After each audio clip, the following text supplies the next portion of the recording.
Welcome to Car Shopping Insider Strategies. I'm your host. I'm known as Deshone the Auto Advisor. If you have 60 to 90 minutes to spend with us, we're going to talk about how you can make sure you're saving thousands on your next car, not just your next car, but every car you get for the rest of your life. I spent 10 years in the auto industry, 5 with Mercedes, 5 with General Motors, and now we do these streams Monday through Thursday. You can catch us at 12 p.m. Eastern time, and you can get your questions answered live.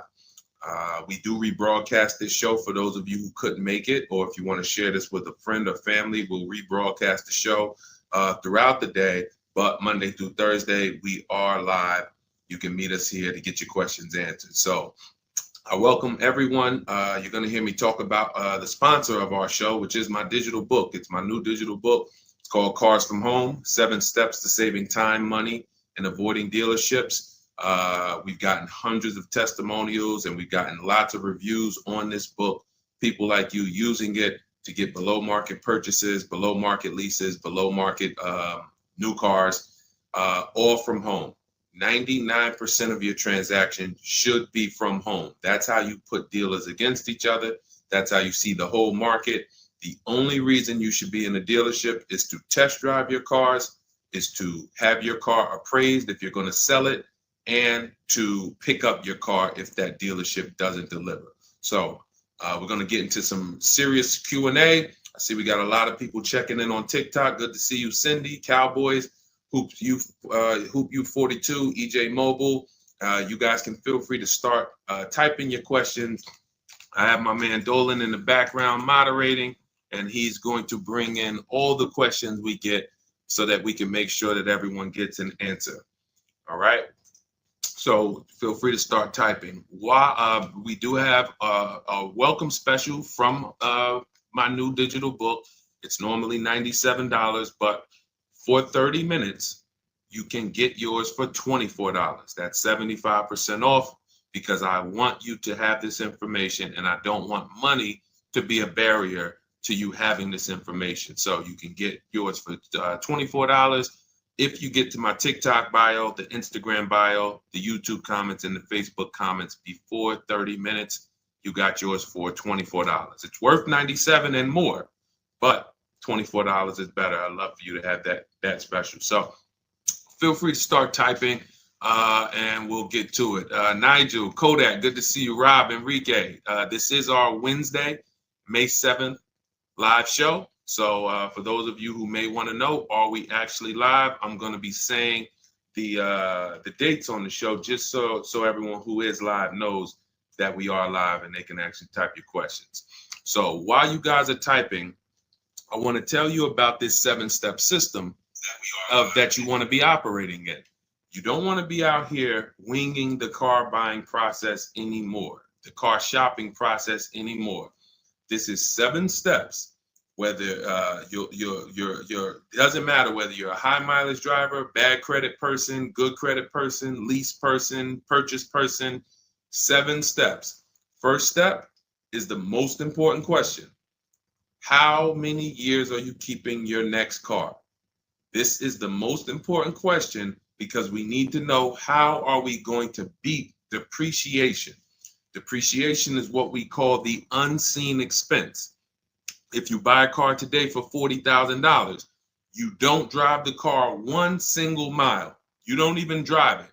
Say you don't need it. You park it outside your house for 1 year. $40,000 car. Come back in a year, what's that car worth? Throw some numbers out there. Your brand new car, $40,000. It could be a used car too. You bought the car, you drop it outside your house, you never touched it. Is that car worth $40,000 1 year later? Didn't drive 1 mile.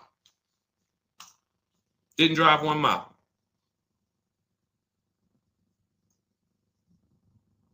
Let's go. Throw some numbers out there. What do you think? What do you think a $40,000 car is worth after 1 year?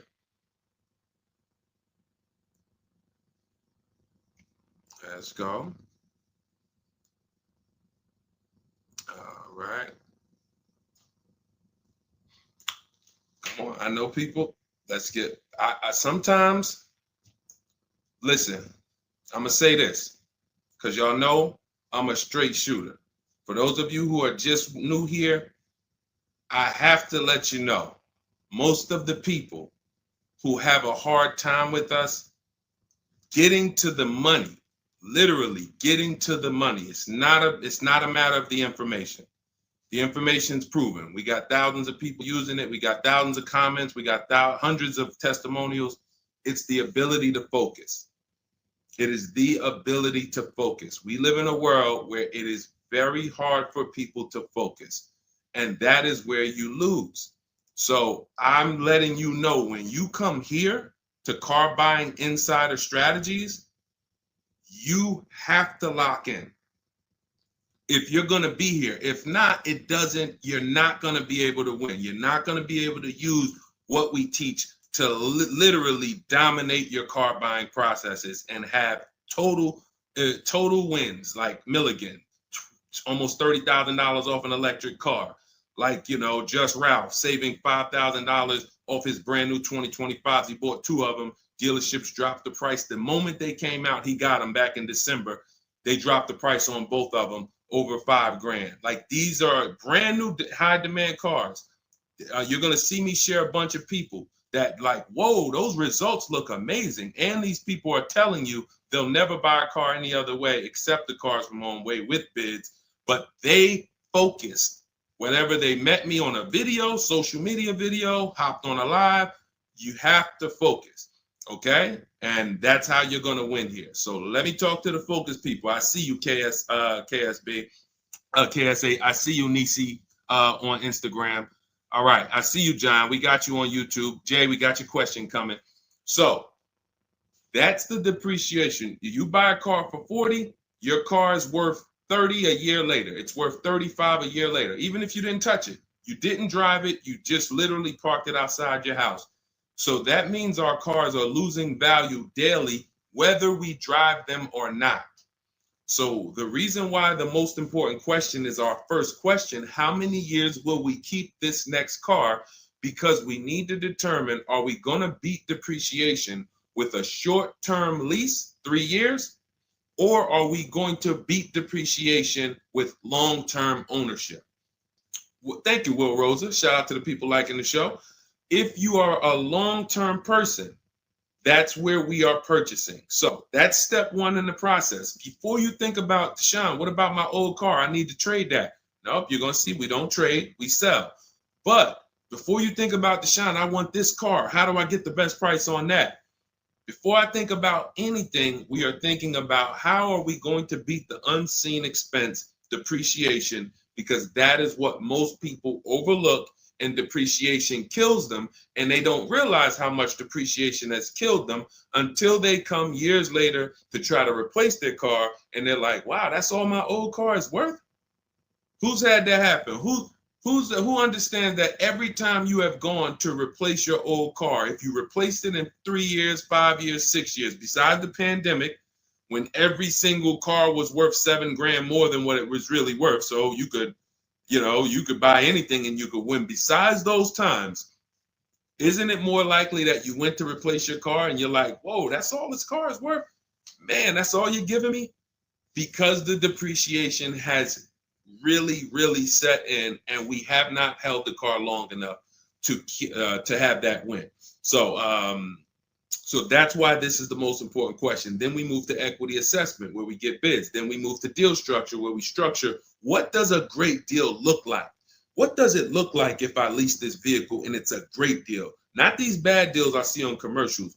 What does it look like for me to budget and make sure when I go shop, I'm not going over my budget? In fact, I want to shop way below my budget. That's what we do in step 3. Takes us about 10 minutes. Then we move to shopping. This is the fun part. And I want y'all to understand something. Shopping is deciding what you want. It's not buying it. It's not buying it. Shopping is deciding what you want. Okay? And what we tend to do is we mix shopping with buying. When I was in the dealership, I would have people, man, Deshaun, I don't know how I ended up with a car. I just went to Home Depot. I was going to Home Depot. I said, let me stop by the dealership. And now look, I'm leaving with a car. That's mixing shopping with buying. We don't want to do that. And then we move to step 5, which is we're multiple offers. Multiple offers. So you're going to hear as you stay on the stream and as you understand what we do in the Cars from Home process and why people are saving so much money and they're so happy enjoying their process is because of those 2 words, multiple offers. It puts you in control. It puts you in the driver's seat. It makes you feel like you are the prize. You're not begging anymore. Who's been in a dealership feeling like, man, why am I begging these people to take my money? Will anyone be honest? Anybody be honest and say, man, anytime you've been in the dealership, have you ever felt like, why am I begging these guys for me to give them $20,000 of my money? $50,000 of my money. So what we're going to do is when you start getting multiple offers, you're going to see, whoa, this thing flips on its head. Now they're coming to me. Okay, so this is just initial mindset of the difference with the Cars from Home process. Step 6, we go and tie up our paperwork. Again, if you notice, all of this stuff I'm talking about is done from home. The only thing we do in that dealership is test drive, come on home. And you're going to start now enjoying your test drives. So you probably can't even, you've probably been scared to go test drive. Sean, I'm scared to go test drive. I don't want to, because they're sitting you down. Thank you, Paul. Thank you, Paul Sperling, for being honest. I see you on Facebook. That's where you've been nervous. Man, I don't want to go test drive. I'd rather just, but what you're going to start doing now is enjoying the shopping because you're test driving, going to another dealership, test drive this. Sometimes people go with their families and say, hey, family, good news. We're going to go out this weekend. We're going to test drive a bunch of cars and we're going to decide what the right one is for our family. The kids are happy, wife's happy, husband's happy. Yes, let's do it. Get to the first dealership, test driving the car. All right, what do you think, guys? Oh, it's okay, it's all right, it's nice, we like it. Okay, now the kids think we're going to see 3 vehicles. Next thing you know, Dad's sitting down with the salesman. Hey, we got a great sale, today. It's a 1-day sale. That's a lie. Really? Oh man, what does the sale look like? Oh man, and for those of you who know, I'm not the public. I'm an insider, so I'm telling you from being in the dealerships. You get what I mean? Like I respect people who never were car salesmen and they're trying to teach you guys how to get the best deals. God bless their hearts. I'm telling you from inside. So next thing you know, the husband's sitting down talking numbers. Kids are like, hey, Dad, what happened? I thought we were going to, hey, hold on. Daddy's working out a good deal here. Hold on. They got a 1-day sale. Not realizing they've completely taken you off your shopping process, which is your power, deciding what you want. And then once you decide what you want, you have multiple dealers compete while you sit at home. Right where I'm at, right where I'm sitting is where I have made my last probably 5 car deals for myself and my family from right here. Bids. So now that we open it up, we gave you a little mindset of what Cars from Home is about. We got questions coming in. I see Jay on YouTube. I see Robert on TikTok. For those of you who want to know if we're live, we are live. It's our Wednesday, May 7th episode. We're live every Monday through Thursday at noon. But you might be watching a rebroadcast and you might have someone ask the same question that you're going to ask because we do replay the show throughout the day for those who couldn't catch us live. All right. So Dolan, let's start bringing in these questions. I see we got some coming. And Instagram, you guys type your questions. We're live on Facebook, YouTube, Instagram, and TikTok. All right. What do you think about the Flex Car Leasing Company? Let's see. It's Flex Car Leasing. All right. Let's see if we can find out about Flex Car. Live large, spend small. Sounds like a good quality lease. That's literally, listen, I leased my first car, I was 22. I had other friends buying cars. My payment on my Pontiac G6 was $256. It was a $20,000 car. I never had a problem with it because it was always under warranty and my other friends were out there, buying cars they were paying double what I was paying. And again, if you're keeping your car 8 years or longer, forget about leasing. You should be shopping for a below market purchase. If you're not keeping your cars 8 years or longer, below market leases is how we save all the money keep thousands in our bank account, drive incredible cars. So let's take a look. It says Flex Car is the first and only month-to-month car lease because freedom shouldn't come with a contract. Once you flex, you'll never buy a car again. Now, I like this.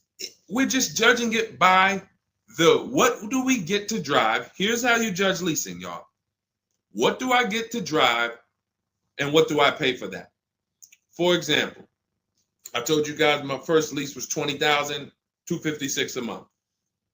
Then I got an Infiniti G25. Our payment was, that was early. That was like 2011. It's like a $35,000 car. I want to say I was like low threes or either high twos. Ridiculous deal on it. Wasn't no more than that because after that I got an Infiniti Q50, $45,000 car. My payment was $325. After that I got another Q50. I had 3 Q50s in a row. My next payment was $345. My last one was $365. That was all of these are $45,000 cars. No money down. I do not put money down on leases, and I teach you how never to put money down when you're shopping. When you know you have a great lease deal, then you can put money down. Let me give you an example. So let's say we shop all our offers. You're going to see dealers all over the place. Once you get multiple offers, you guys are going to see, thank you so much. Shout out to the people sharing on TikTok. Shout out to the sharers. Everyone who shares this broadcast, I appreciate you. Everyone doesn't share, but I appreciate the people who do share. I don't take it for granted. You know, and your friends will be upset if they find out you sent them out. They went out, bought a car, got ripped off, and then you're like, hey, you ever hear that guy, Deshone? No. Oh, yeah, I watch him all the time. Why didn't you share his channel with me? That mess around, you know, the friendship's over. So make sure. So share with your friends. But anyway, so when we consider that leasing is a value play. So leasing is how much car can I drive for X amount of money? Because that's all we judge it by. It is literally nothing. We're not in love with these cars. We are not keeping these cars for more than we should not be leasing something and saying we love it. Because if you love it, you mess around and lease something that has a bad lease program, and then you're driving a car overpaid for it because you like. So you know, if somebody says, "Oh man, I really want that Range Rover," and then they shop the offers. Range Rover offers are no good. They're all over 1.5, 1.6, 1.7. For those of you who don't know, we judge leases by dividing the MSRP, the monthly payment we get, no money down. You divide that monthly payment into the MSRP. So if you have a vehicle that has a $400 payment, you divide that into the MSRP, which is, let's say, $40,000. That's going to be a 1% lease. You multiply it by 100. So divide the monthly payment into the MSRP times 100. That tells us a percentage. So once we get that percentage, we can see, is this a 1% lease? Is this a 1.5% lease? Is this a 1.2% lease?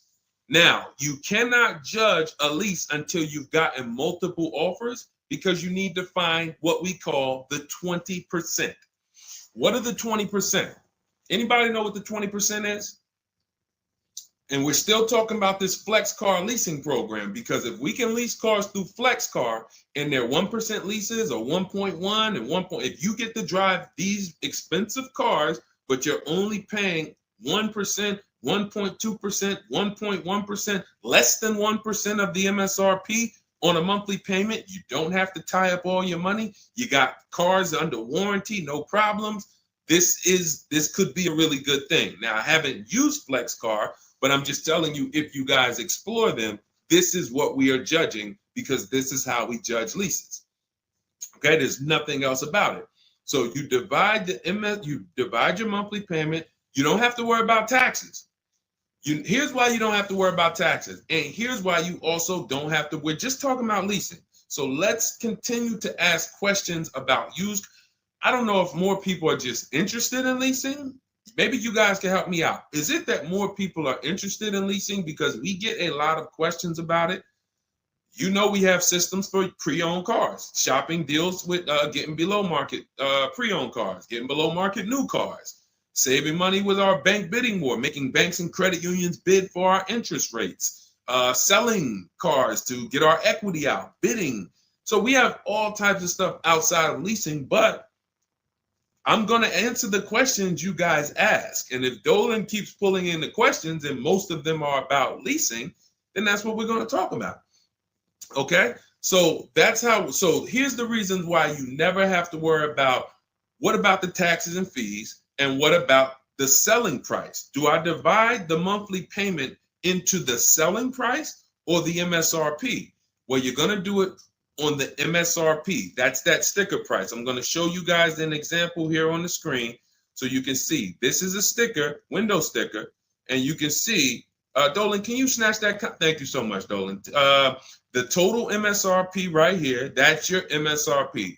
That is what you're dividing your monthly payment into. Now, the MSRP tells us the value of the car in the market. The MSRP tells us the value of the of the car in the market.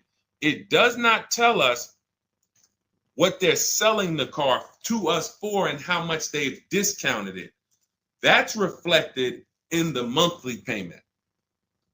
So you have a $40,000 MSRP. One person, one dealership, an 80% dealer offers us $600 a month for that. Okay, another dealer, 80%, offers us $650 a month for that. No money down. Remember, always shop our lease deals with only first month's payment due at signing. Only first month's payment due at signing. You don't do anything else but first month's payment due at signing. And you tell dealers how you want your lease deals presented to you. You do not let them work you up a random lease deal. Okay, so you get your first month payment and you say, okay, one dealer says $650, $40,000 car. This is an average car. $600. Another dealer says $550. But then here comes this 20% dealer, $425. So now you're looking and saying, whoa, the percentage for the higher dealers is 1.4, 1.45, 1.6, but this lowest dealer is 1.2, 1.1. What's going on here? Same exact car. This is the 20%. You've identified the 20%. They've identified themselves, and the lower sales price that they're giving you is reflected in the monthly payment. So so the monthly payment is where we can see the discounts, not the MSRP. So we divide that monthly payment into the MSRP, gives us that percentage, and we can see those with the lowest offers, lowest percentages have made us the best deal. And we always make sure we tell them, put your taxes and fees into the payment. Okay, now I have templates for this. So everything we do is by email. If you guys want to take this and use it, you want to try calling around, just remember this stuff. For those of you who do not want to remember it, you're like, Deshone, give me the blueprint, give me the step-by-step. We have everything in my digital book, Cars from Home, 7 Steps to Saving Time, Money, and Avoiding Dealership. I wrote the templates out. You just fill them in, blast them out. We show you something we call the 25-to-5 strategy, where you connect with 25 dealers in 20 minutes, and your goal will be to get 5 offers. So as our welcome offer, you can get your copy for 75% off, normally $97. But if you head to my TikTok bio, you won't leave the show, Instagram bio, YouTube comments, or the Facebook comments, you can get yours for $24, which is going to be 75% off. It's a digital book. You'll have it by the end of the stream. Okay? But this is very important. When we're judging lease deals, whether it's through FlexPay, whether it's through an individual dealership, it does not matter. We are judging them based on value. And the lower percentage I'm paying to drive X amount of car, the better value that we're getting. Okay? That makes sense? Type dollar signs if that makes sense. If anybody needs me to go deeper on that, we can certainly go deeper. Okay? I just had to, there's somebody named Pop. We blocked him on TikTok. He said, talk too much drama to drive a car. He never say that with a house. And if he would, he's totally ignorant. And here's the thing. We have been taught by the auto industry, a multi-billion-dollar industry, that we know as the public takes advantage of people and rips them off. As an industry, not every dealer, but as an industry, they take advantage. They do not get sued. We have people who are driving the same cars, paying $200 more, same exact car.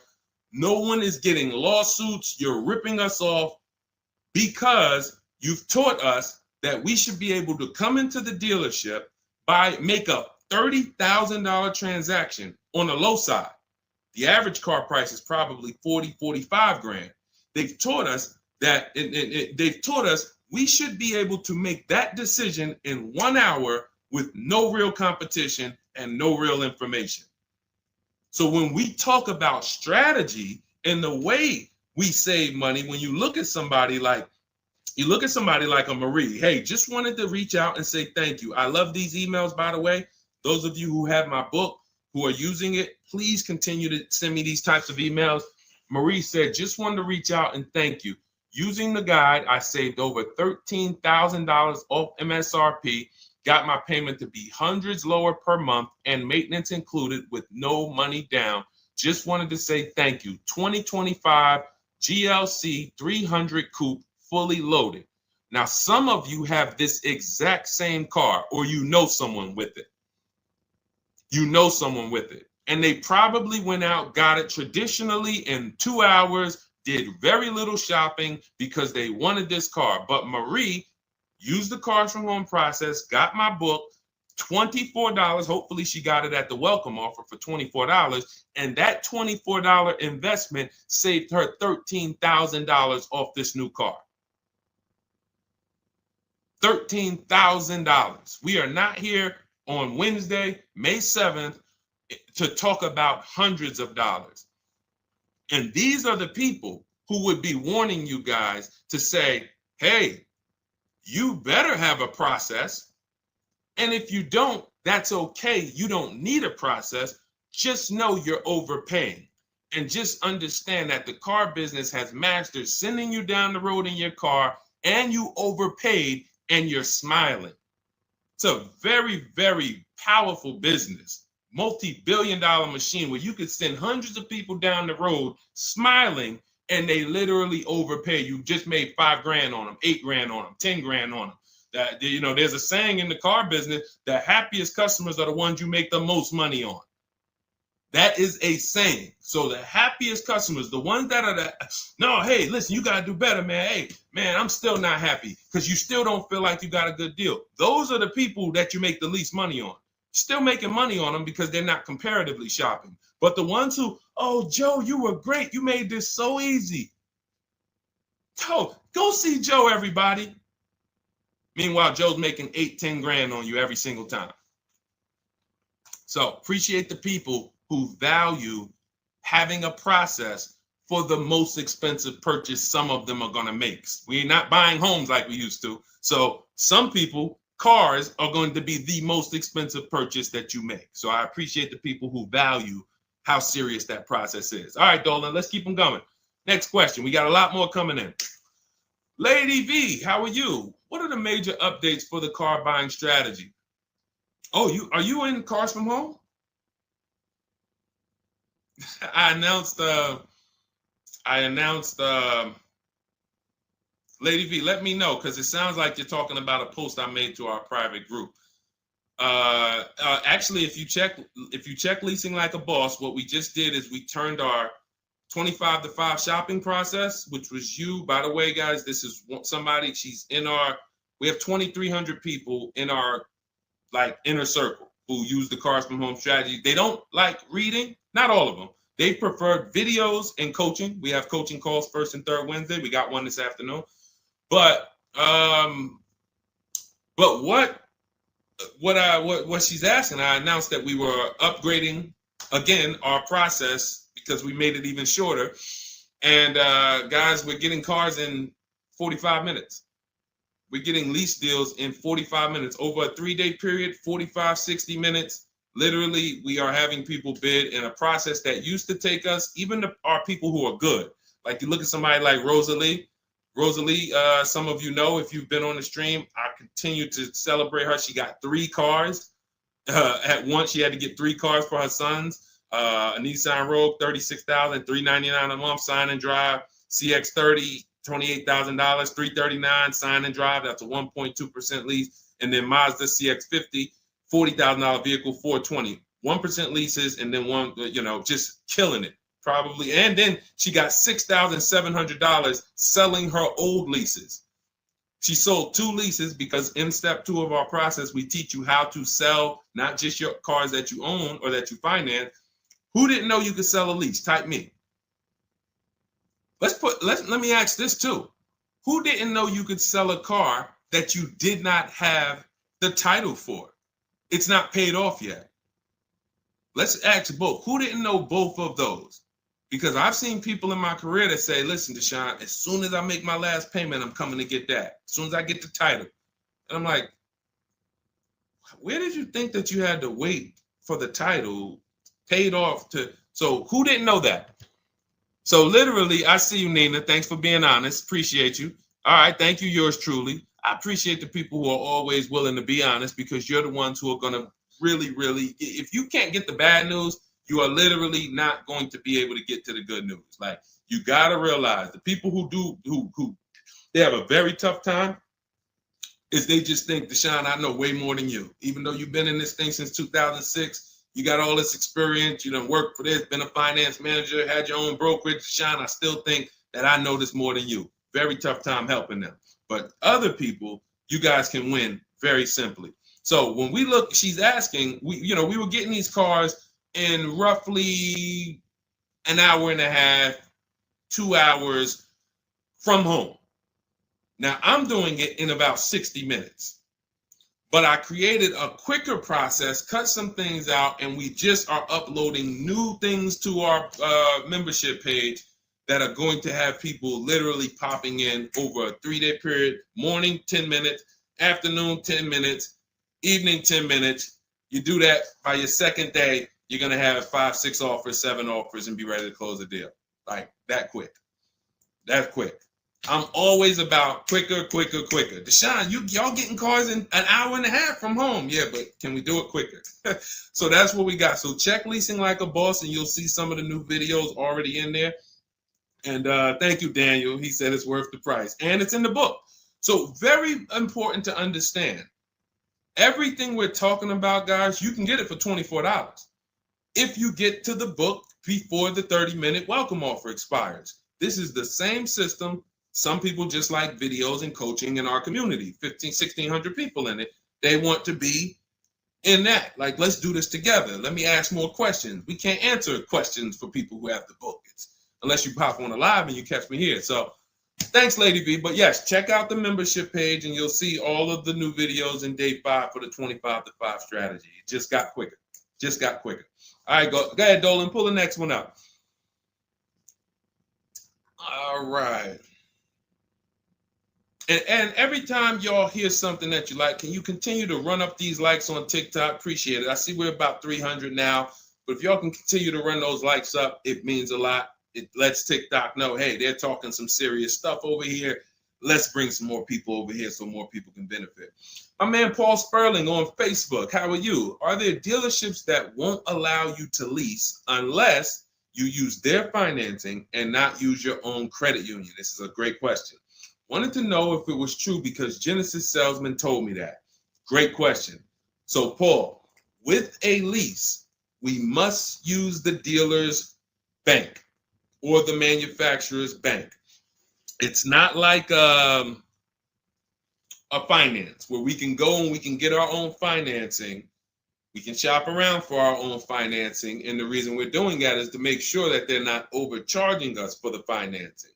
So we have a process we call the bank bidding war, where we strategically let tons of banks and credit unions shop our credit without it lowering our credit score with all these inquiries. And we do it within a window, and it allows it to only show, it only affects our score as one hard inquiry.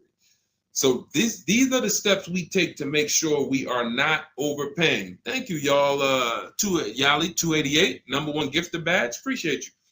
But on a lease, it's different. We must go through the dealer's bank. Now, here's what could happen. With a lease, there's something called a money factor, which is an interest rate. That's an interest rate on a lease. It's called a money factor. Now, dealerships, if they know you are not shopping, and some, the 80%, even if they know you're shopping, they're going to mark up the money factor. So they're going to create and quote you with a higher money factor. This is why going in and asking for the invoice does not matter.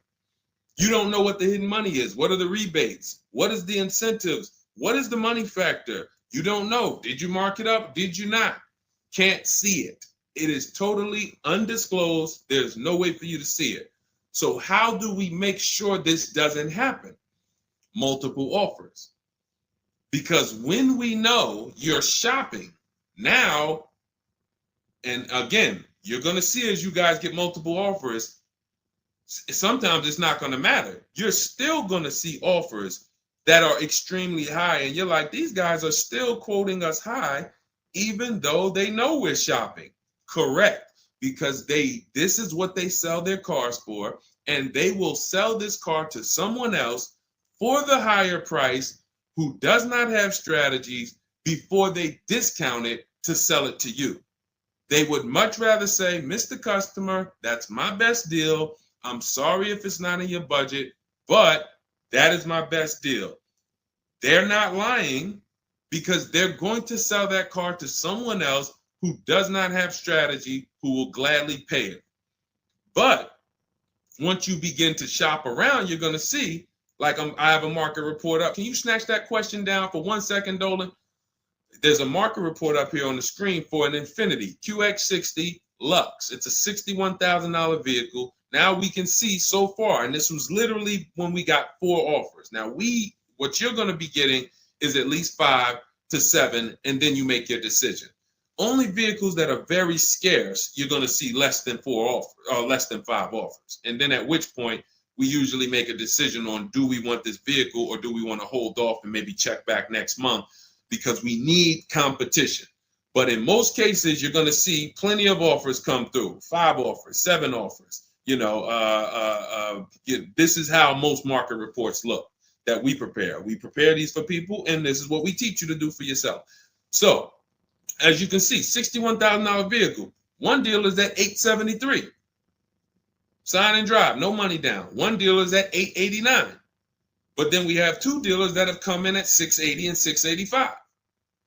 $200 apart. So now there are people in these other dealers that are at $800, almost $900 a month, negotiating. Come on, man, can you get me down under 8? You see how that's a losing battle? They're at $889, right? They know we're shopping, because when we shop, you always want to let dealers know. I'm speaking to a couple dealers.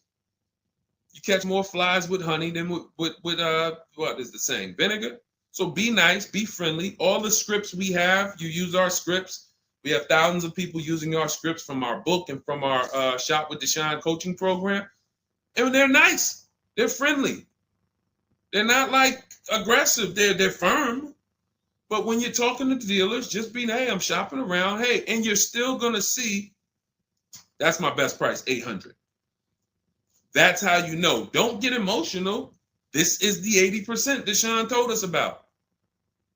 Don't expect them to do what the 20% does. Expect them to be high. You're $150 higher than the other dealerships. Are you going to come down? No. No. Because 16 million new people buy new cars a year. And sorry, I'm glad you got strategy, and I'm glad you know how to find this 20% dealer that's $150 less a month than me. But that's not going to change the fact that I'm going to sell this car to someone else. And they'll try to lean on you and say, well, do you want it? Because, hey, that's our price. No, I'm sorry. We don't want it. Thank you so much, though. So this is what we're dealing with when we are dealing with car salesmen. which is why you must shop multiple offers to be able to get your best offer. Now, when we look, going back to yours truly's question about, can you pull that question back up about the shopping for the lease financing? It wasn't yours truly's question, I don't think, Dolan. Whatever the last question was, because what we're talking about is in those $800 a month payments, what is making those high payments so high? It may not be that they're not discounting only. It might be that they're not giving a big discount, and the finance managers are so used to robbing people that they say, listen, every single lease quote that y'all quote, make sure you put 1 point in there for me. Every single lease quote. Do not bring me a lease customer if you don't have any padding in that money factor for me. And that's what they do. So they are not going to lower the money factor. They can't. There was salesmen. I remember when we were salesmen, they used to start negotiating the rate. Hey, what if I could get you down to 3.9 or 4.9? The finance manager come out and say, why are you saying that? You're giving away my money. You negotiate the car price. You negotiate with their trade with them. You don't negotiate my money, because the finance managers are like, hey, when it comes to that rate, that money factor, those interest rates, that's my money. And there are some dealers who have it built in, which is why you must comparison shop. You stay at home. Again, if you want to do it your way, you want to call around, you want to get at least 5 offers. Using our way, we'll show you how to get 5 offers, contact 25 dealers in 20 minutes, and then literally in minutes, you got offers coming into your inbox. But whether you're doing it our way or whether you're doing it your way, stop doing it their way. Their way is just come on in, think you can negotiate back and forth, and then once you hear a number that you feel like it sounds good, that's when you take it. Losing battle. Okay? Let's go, Dolan. Pull up the next one.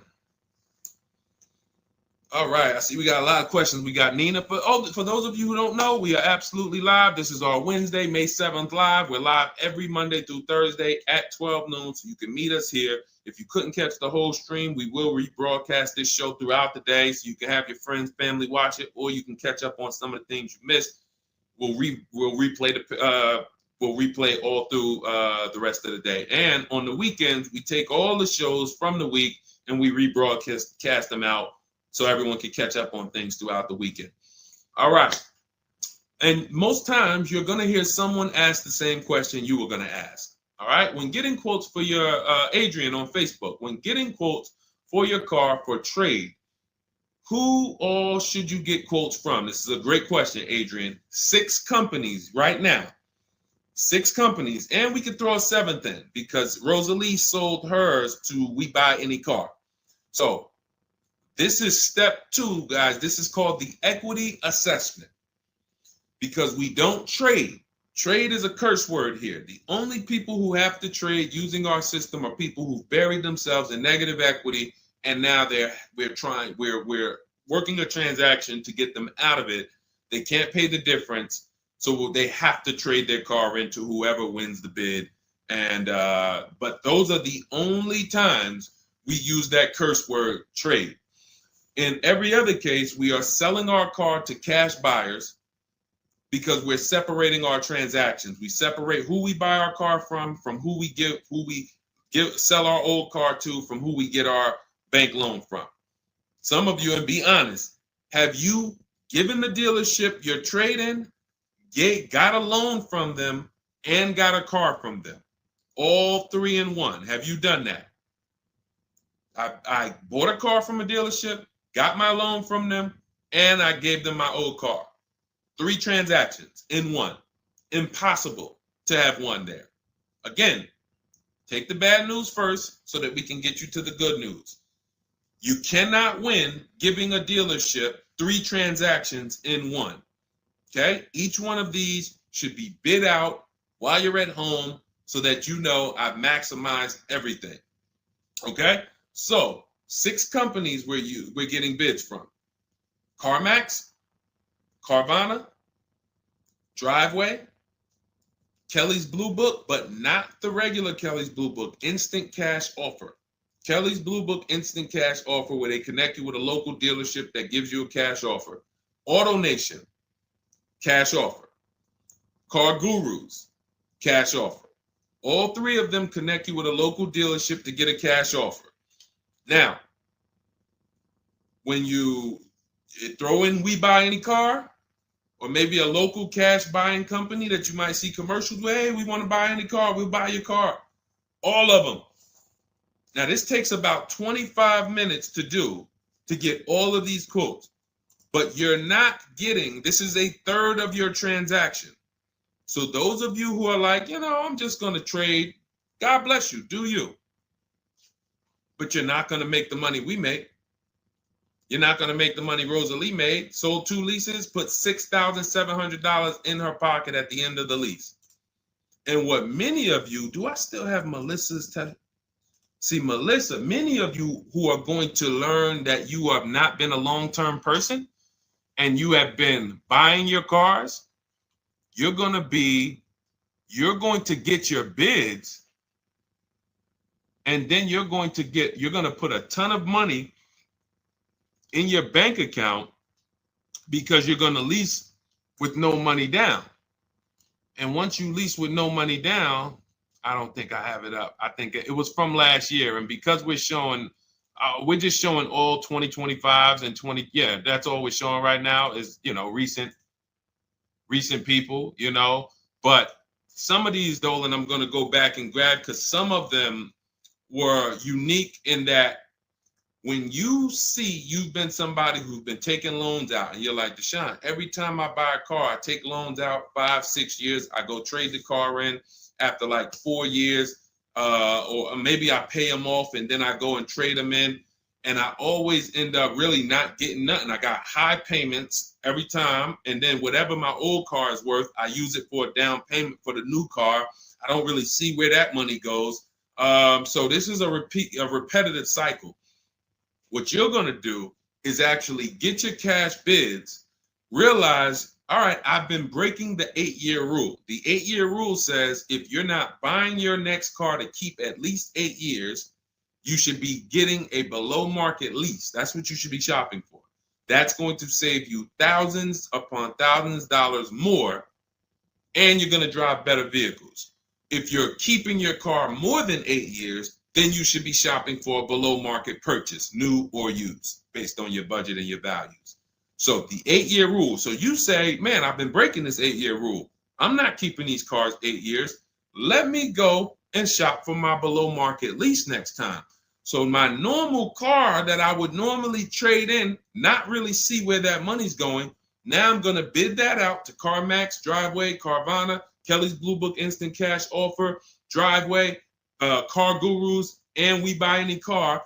I'm gonna see the highest bidder. The highest bidder might be like because Melissa, I think she made like $14,000. She had like a 5-year-old car that she would normally trade, but it was paid off, and she's like, all right, I'm not gonna go and use this as a trade and buy something else. She gets like you're gonna have like 12 grand equity, 15 grand equity, beautiful. And what's going to happen is when you shop for your below market lease, you're shopping with only first month's payment due at signing.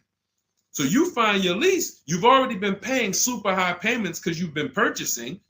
Now you're like, whoa, I could drive this new car and it's $200 less than what I've been paying. I don't got to put no money down on this thing. You pull out of there with a super low payment, new car, and you got a $12,000, $15,000 check going in your bank account. Got my car, and now I can see where my equity is going. It ain't going to you, dealership. It ain't going in that car. It's going in my bank. And this is, that's one of the most beautiful things I love to see. And it only happens for people who have been, unfortunately, programmed and brainwashed to buy cars. They don't keep them 8 years. And then when they come to the revelation, now it's like, boom, equity goes in the bank. I'm driving new cars for cents on the dollar. Beautiful. All right. And that's why you do the equity assessment before you shop. Step one, we decide how our 8-year rule. Are we buying to keep more than 8 years or less than 8 years? That's when we know, lease or purchase.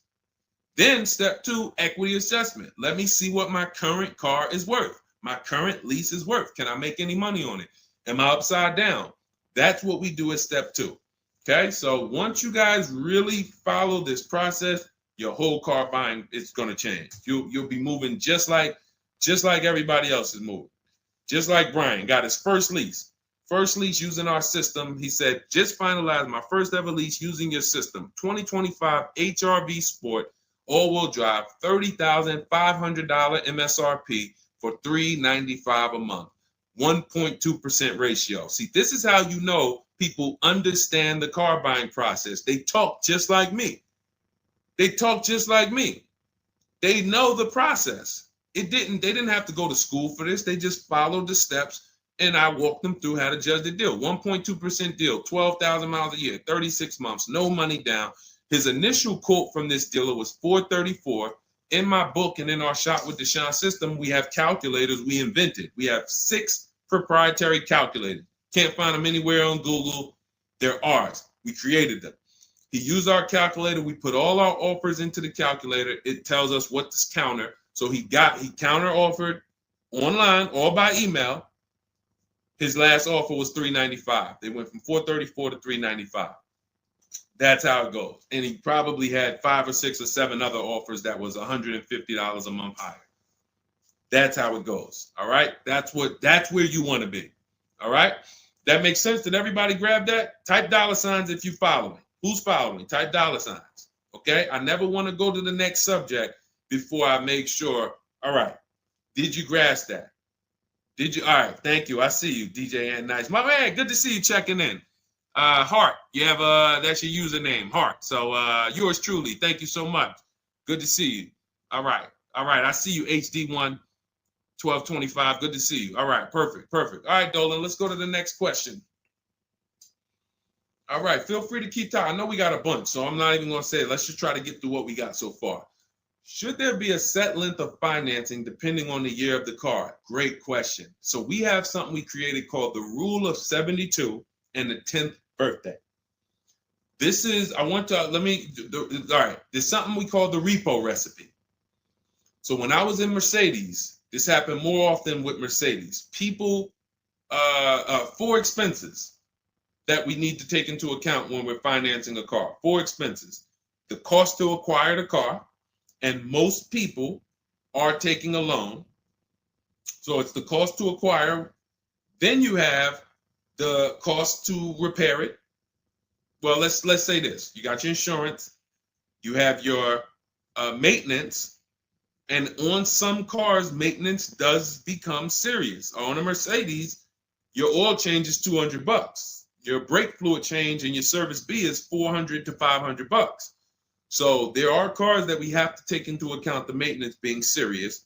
Then we have gas. So even if you have a car that maintenance is low, you still have gas. So let's just wrap those 2 together. And the 4th expense is what really, really hurts people when they have something that breaks.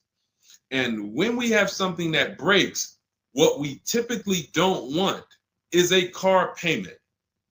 We don't want all of those expenses on top of things breaking. So what we really want to do, and this is a measure of when you're buying too much car for your real budget. If you can't buy a car and you afford it and can get, most of the loan is under warranty. So most of the loan that you have the car is under warranty. If you got a 5-year loan and you got 2 years without a warranty, okay, cool. You got a 6-year loan, you got 3 years without a warranty, okay. But you don't want a 6-year loan and 1 year you had a warranty and 5 years there's no warranty on a car that could, and you don't have the cash. These are things that we call the repo recipe, because when something breaks and you have a car payment and your insurance payment and they're telling you, wait, you need the maintenance, you just wait, I just put brakes and tires on this thing. This is enough for some people to say, whoa, I can't afford to put $5,000 into this car in 60 days. Or so how do we prevent this? We prevent this by making sure we're not taking a car or a loan too long for the year of the car. And the longest loan we want to take is 72 months. And so the reason why it's called the rule of 72 and the 10th birthday is because when you add up the year of the car and the number of years old the car is, I'm sorry, when you add up the year of the car and the year of the loan, the number of years on the loan, it should not pass 10. So if you're getting a 4-year-old car, you can take a 6-year loan. If you're getting a 3-year-old car, you can take a 6-year loan. That's 9. If you're getting a 5-year-old car, you should take a 5-year loan max. If you're getting a 6-year-old car, you should take a 4-year loan max. Now, why is this a test of affordability? Because some of you are saying, whoa, but I can't get the car that I really want at that number. Then that means you can't afford the car that you really want. Again, it doesn't mean you can't break that rule, but it does mean that you're going to have a loan on a car that's older than 10 years. This is risky. So it's nothing wrong. The reason we create these boundaries, so at least when you cross them, you know you're crossing them. So if something happens, you're not surprised. You're not like, whoa, how did this happen? Well, I took a little risk. I took 1 year longer. Then, the car's 11 years old. I still got a loan on it. Stuff goes wrong. I'm out there. I got more exposure. But if we use that as a gauge of affordability and say, you know what, if I can't afford a 6-year loan on this car, then I can't afford the car. If they're telling me I got to take 7 years, that's why we cap both. We cap the number of years you should take at 72, absolute longest. And some of you know we default to a 5-year loan when we're shopping. This will also help you because you'll look and say, 5-year loan, every $5,000 is about $100 per month. So as you're shopping and you're looking at cars, you should be saying to yourself, all right, $20,000, that's about a $400 payment. All right. And that's if I put no money down. You got your taxes and fees. Maybe I'll take care of the taxes and fees, but that $20,000 car is going to cost me about $400 a month, 5 years. $80,000 car, you're looking at, divide that by 5,000. That's $1,600 a month for 5 years. Doesn't matter how high you go. But when you don't have these rules and you go in, here's what tends to happen. You look at cars that are way more expensive than you could afford, and you say, hey, can you get me to this payment? And a salesman, are they ever going to say, no? They're going to say, oh, let me see what I can do. Next thing you know, they come out and say, hey, good news, I got you to $1,000 a month. Hey, good news, I got you to this. Way below what our rules are. Way below than the $5,000 every 100. So you got to say, how did they get me to way below the every 5,000 is 100? How many years is the loan, sir? Oh, well, listen, what's more important to you, the payment or the number of years? Well, both are important to me. How many years is the loan? Well, right now, this is an 84-month loan. This is a 96-month loan. Wait, so 7, 8 years?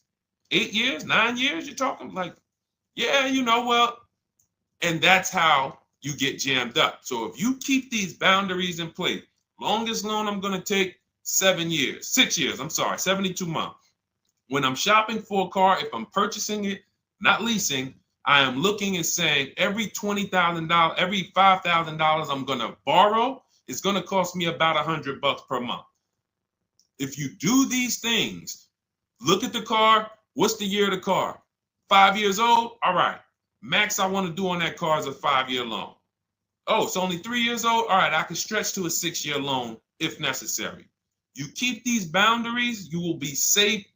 You stay far away from the repo recipe. When things tend to go wrong at that 9, 10 year, 11 year mark, you got to put some money into the car. Car is paid off. You don't have to worry. Okay? High dollar signs if you guys followed that. We can move on to the next question. Everybody clear on that? Colin Moore, welcome to the community. New follower. We are live. It is our Wednesday, May 7th episode. You may be watching us live at noon, or you might be watching a rebroadcast. We rebroadcast the show throughout the day until our next show tomorrow, which is at noon. Monday through Thursday, we're live at noon. You can please tell your friends who are shopping for cars, meet us here. If they'll be shopping for cars in the next 6 months. This is where they want to be. And they really don't want to wait. I mean, I'm trying to get people to stop waiting till they need a car to go and start learning this stuff. You want to be in the market 90 days before you need a car. We've been programmed again to wait until, and it's probably the anxiety. I put it off to the very end. We've just been programmed to wait until the very end, and then we go in and now we have desperate vibes. We're like, oh, I got to take anything I can get. We really want to be strategizing our car purchase early in the market, able to say no to offers very early. This is power, where you can say no. You can email. We have dates that we give the dealerships of, hey, this is when I can buy a car. I could buy it today, but I don't need it for 2 months, 3 months. That really puts us in a position of power, because everyone they're dealing with is desperate, walking in saying, I need a car today. Oh, I hear these cars are hard to get. All of this wrong, desperate energy that's going to make them pay more. That's what they want to sell. We come with, no, we can make a deal today, but we don't have to make a deal today. And when we come like that, it really positions us to, next month, the car salesman will be like, man, I ain't sold a car in 4 days. Oh man, let me call Kevin Gillard. Hey, Mr. Gillard, are you still in the market? Yeah, I'm still here. I told you I got until I got a couple months. Oh, cool, man. Listen, I think I could get that offer you made last month. We couldn't do it last month, but we were super busy. Everybody was in here, man. We charging them all of this money, but right now we're pretty desperate, and I would like to take your offer to my manager. Sure, definitely. That's obviously not what they say, but that's what they're thinking. So you want to be positioned for that. If you shop every single time in an emergency, you're not going to be able to be positioned for that. Okay? We don't want to be in the habit of emergency shopping. Not here. Once you have this way, you'll be like, oh, man, I could get in the market early. All right. Go ahead, Dolan. Oh, for those of you who are like, Deshone, there's no way I'm going to remember all of this stuff. Can you give me the whole blueprint? Write it out step by step. That's my new digital book, Cars from Home, 7 Steps to Saving Time, Money, and Avoiding Dealerships.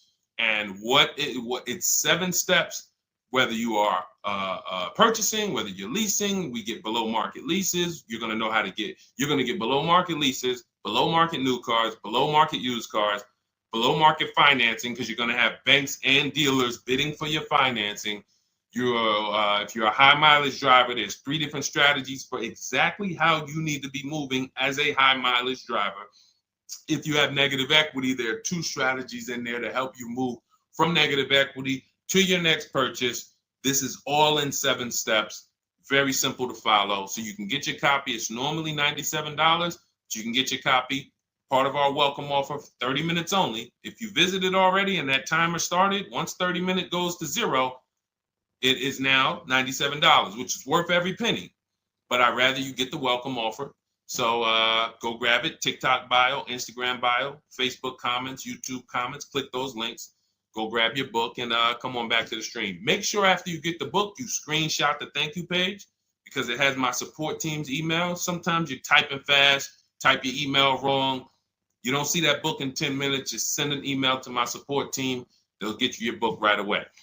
All right, go grab it before the 30 minutes is up. Go ahead, Dolan, shoot the next one. You don't want to have your own financing all the time, pure knowledge.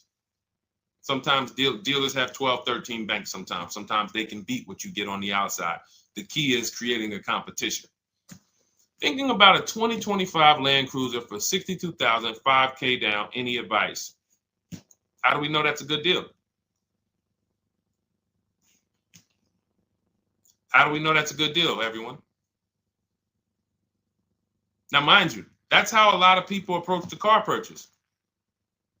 I'm thinking of this car, all right, I'm looking for, I got 10 grand down. What we haven't, so here's what you discussed in this statement. I'm gonna read this question again, and you're gonna see 2 pillars that unfortunately we're combining. Thinking about a 2025 Land Cruiser. So now in my mind, for 62K. Now, this is a new car. With our new car system, we use the bidding. Thank you so much, Daniel. See, Daniel knows. I think, Daniel, you have our book, Bidding the Market. So that's where we're missing everything. So now we're looking at the new car, which means what our process is, we're connecting with 25 dealers to get bids. If you said, Deshone, I called around, spoke to several Toyota dealerships, and the best dealer that I found who's going to offer me a car is going to give me $8,000 off. But I got 5 offers. I got 7 offers. Some people said they're not going to do any discount. Some people had $3,000 in fake fees and dealer adjustments. Some people had protection plans and they took off a little money, took off $5,000, but they had all of these fake fees. So it's really not even like they took off $5,000. But one dealer didn't have the fake fees and he discounted $8,000. Boom. That's a bid. You did it manually. Didn't do it our way. That's just fine. But that is allowing you to have the peace of mind that I'm getting a great price on the Toyota Land Cruiser. Separately now, we're moving to our financing because you said $5,000 down. Therefore, you're getting a loan. So we would now have banks and credit unions bid to now submit offers to you within a 24-hour period. You have all these banks, credit unions online bid for the loan, get the best interest rate. We give the dealer a chance to see can they beat it. In which case we bid out the loan, we bid out the car purchase, and now and watch this. I'm home doing that before you even get home from your dealership. One visit, you're in the dealership 3 hours. I'm popping into my email minutes at a time, 15 minutes. I'm hopping on. I'm getting banks to bid in an hour. Everyone's bidding. Boom, boom. I'm getting dealerships to bid. You're still at the dealership. You're just meeting the salesman. You're still wondering, do they have a black one? Hey, he said he had a black one. He was going to pull it up. All right. He comes back with silver. Oh, you don't have black? Oh, no. Well, listen, somebody's trying to dig it up in the back. You know, we're going to see. Why don't you drive this one and then maybe we'll see. Okay, listen, I'm here. Cars from home people, we here moving. We already gotten offers coming in. You still waiting for a test drive. This is how we move. So not only is our process and the way we shop the key to getting all these offers, like again, you look at somebody like well, this was crazy. Val Boss lady, $51,000 vehicle, zero maintenance, zero time. Look, she got a 1.1% lease on that. Let's look at where's Sean? My man Sean, because Sean was actually one of the look. $72,000 vehicle, he saved with the rebate and with the dealer discount, he saved $21,000 off of it. $21,000 off of it. He's sitting here chilling at home. Dealers, I'll take off $3,000. I'll take off $5,000. I'll take off $10,000. Oh, I'll take off $20,000. Whoa. So it's not only is it the money that we save, it's an easier, more fun process. So that's what you need to do. Like, step out of that old way. Understand that I need to get multiple offers for the Toyota, and I need to get multiple offers for my financing, and I do that right here from home, where nobody can come into my house and say, hey, you get into the dealer here. What are you doing there trying to shop from home? We see you. You're not going to break our programming on you. You better get up right now and walk into this dealership so we can charge you more. Who's going to do that? While you in your living room, while you at work. Dealers bidding while you're at work. Never been to a dealership. It's freedom. Multiple offers. Yes, Lady V. That's my 2 favorite words. I swear, if I didn't wear unlearn, relearn, I'd be walking around with a shirt that said multiple offers. All right, let's go, Dolan. Shoot the next one up. We got time for a few more. Let's go. Few more questions.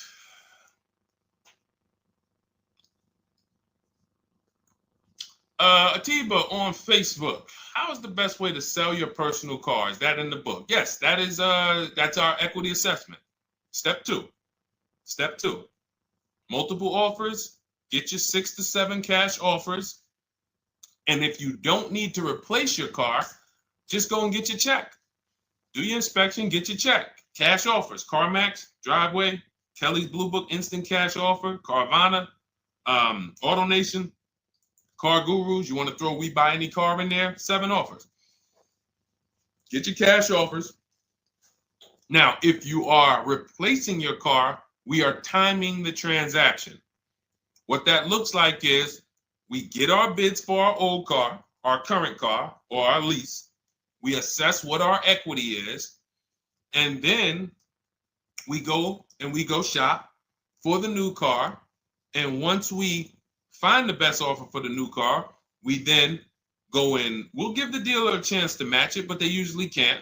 Hey, I'm selling my car to We Buy Any Car. You know, they're giving me this. Can you beat it? No, that sounds crazy. I can't beat that, because they're not going to win 2 bids. They're not going to beat all of the new car dealers or the used car dealers to sell you a car. And then they can also beat all the used car cash buyers to buy your old car. They'll be out of business. So you go pick up your new car, drop off your old car, or go drop off your old car, get your check, drive over, pick up your new car. Maximize both transactions. It's a beautiful thing. That is the way it's done with us most of the time. Very rarely is the dealer we're picking up our car from the same one who's buying our old car. Very rarely. But yes, absolutely, that's in the book. All right, let's keep it going. Dolan, next one.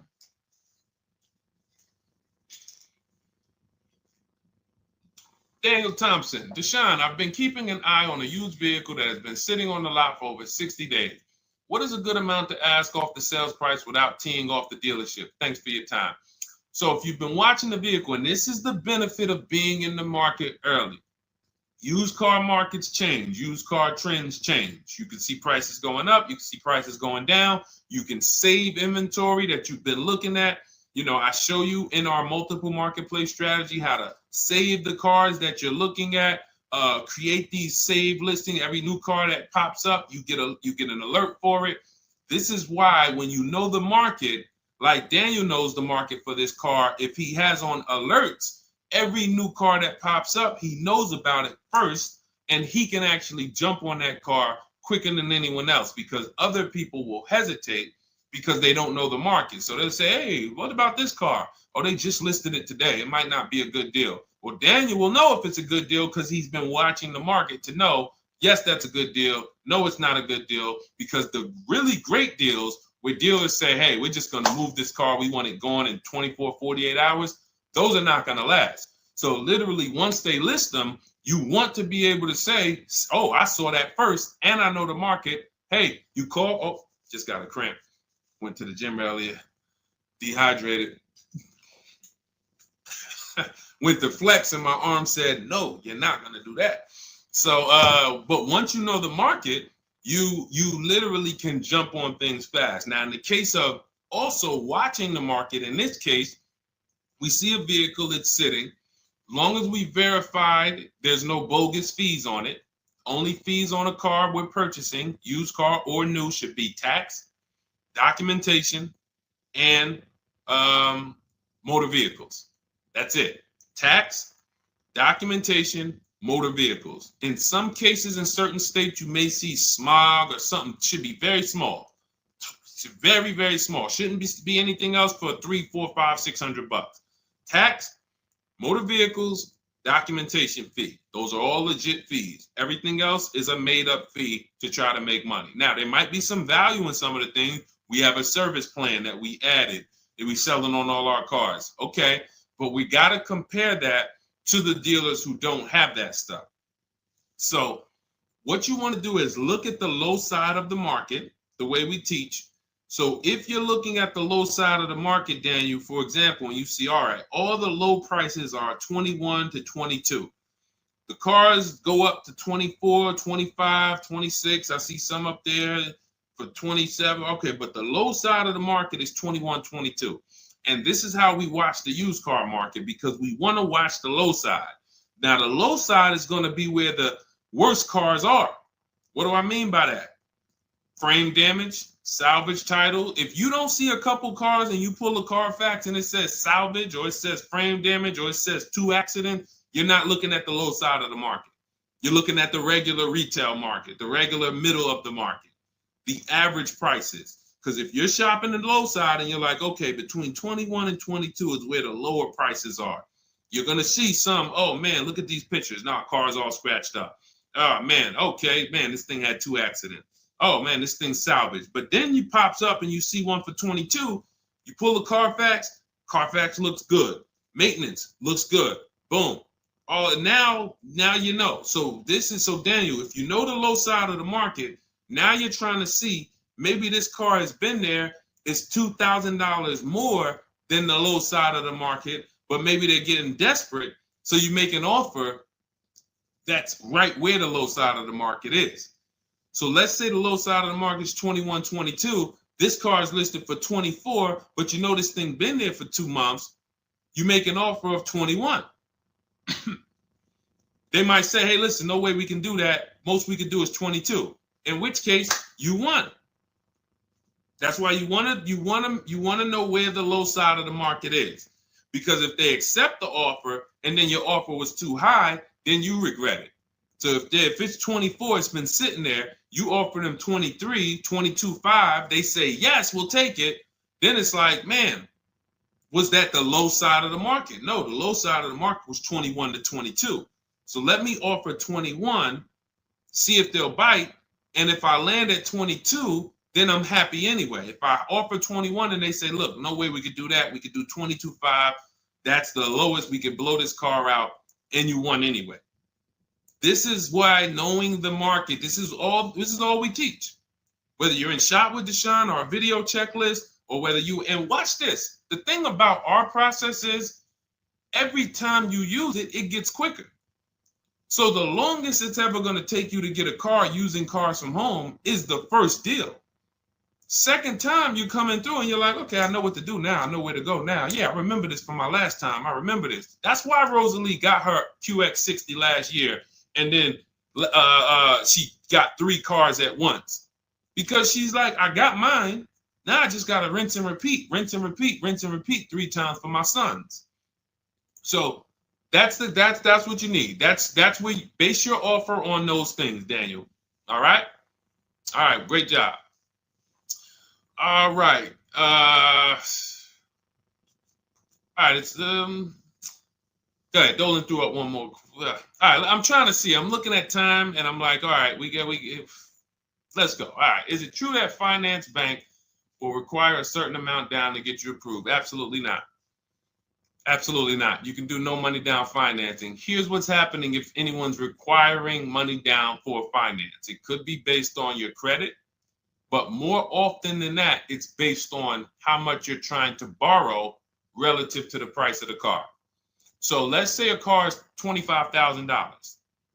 Now, this is how the ability to shop affects your deal in the long run. Because if you overpay,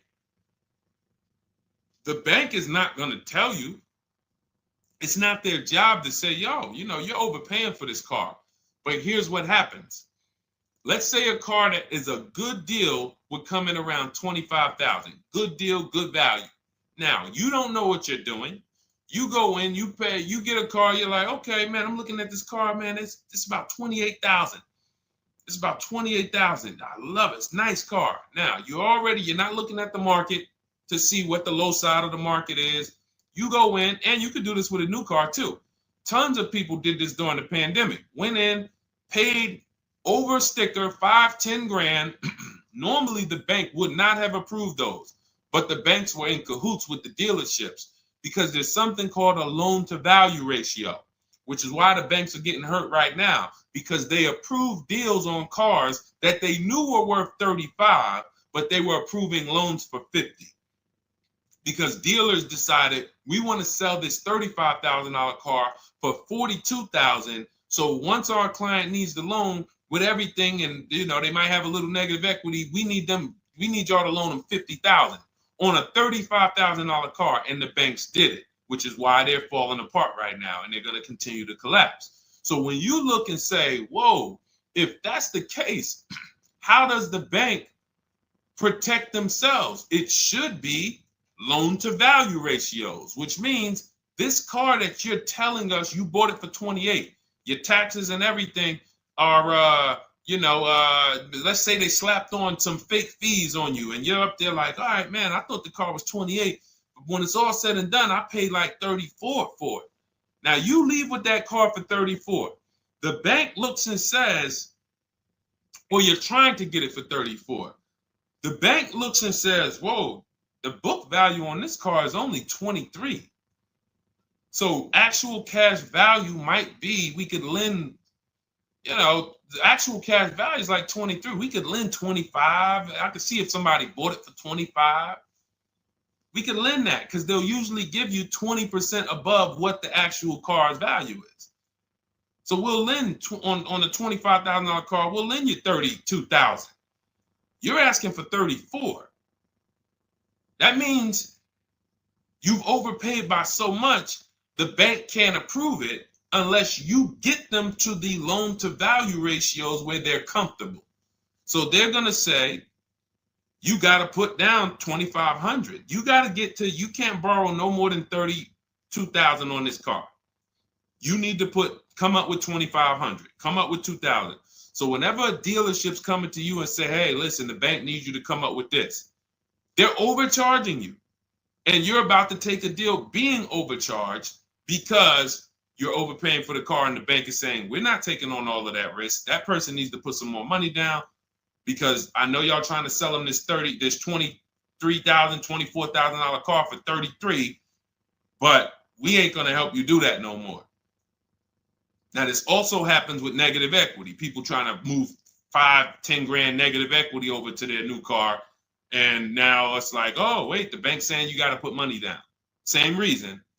So it's two cases, lots of negative equity, or you're overpaying, or both.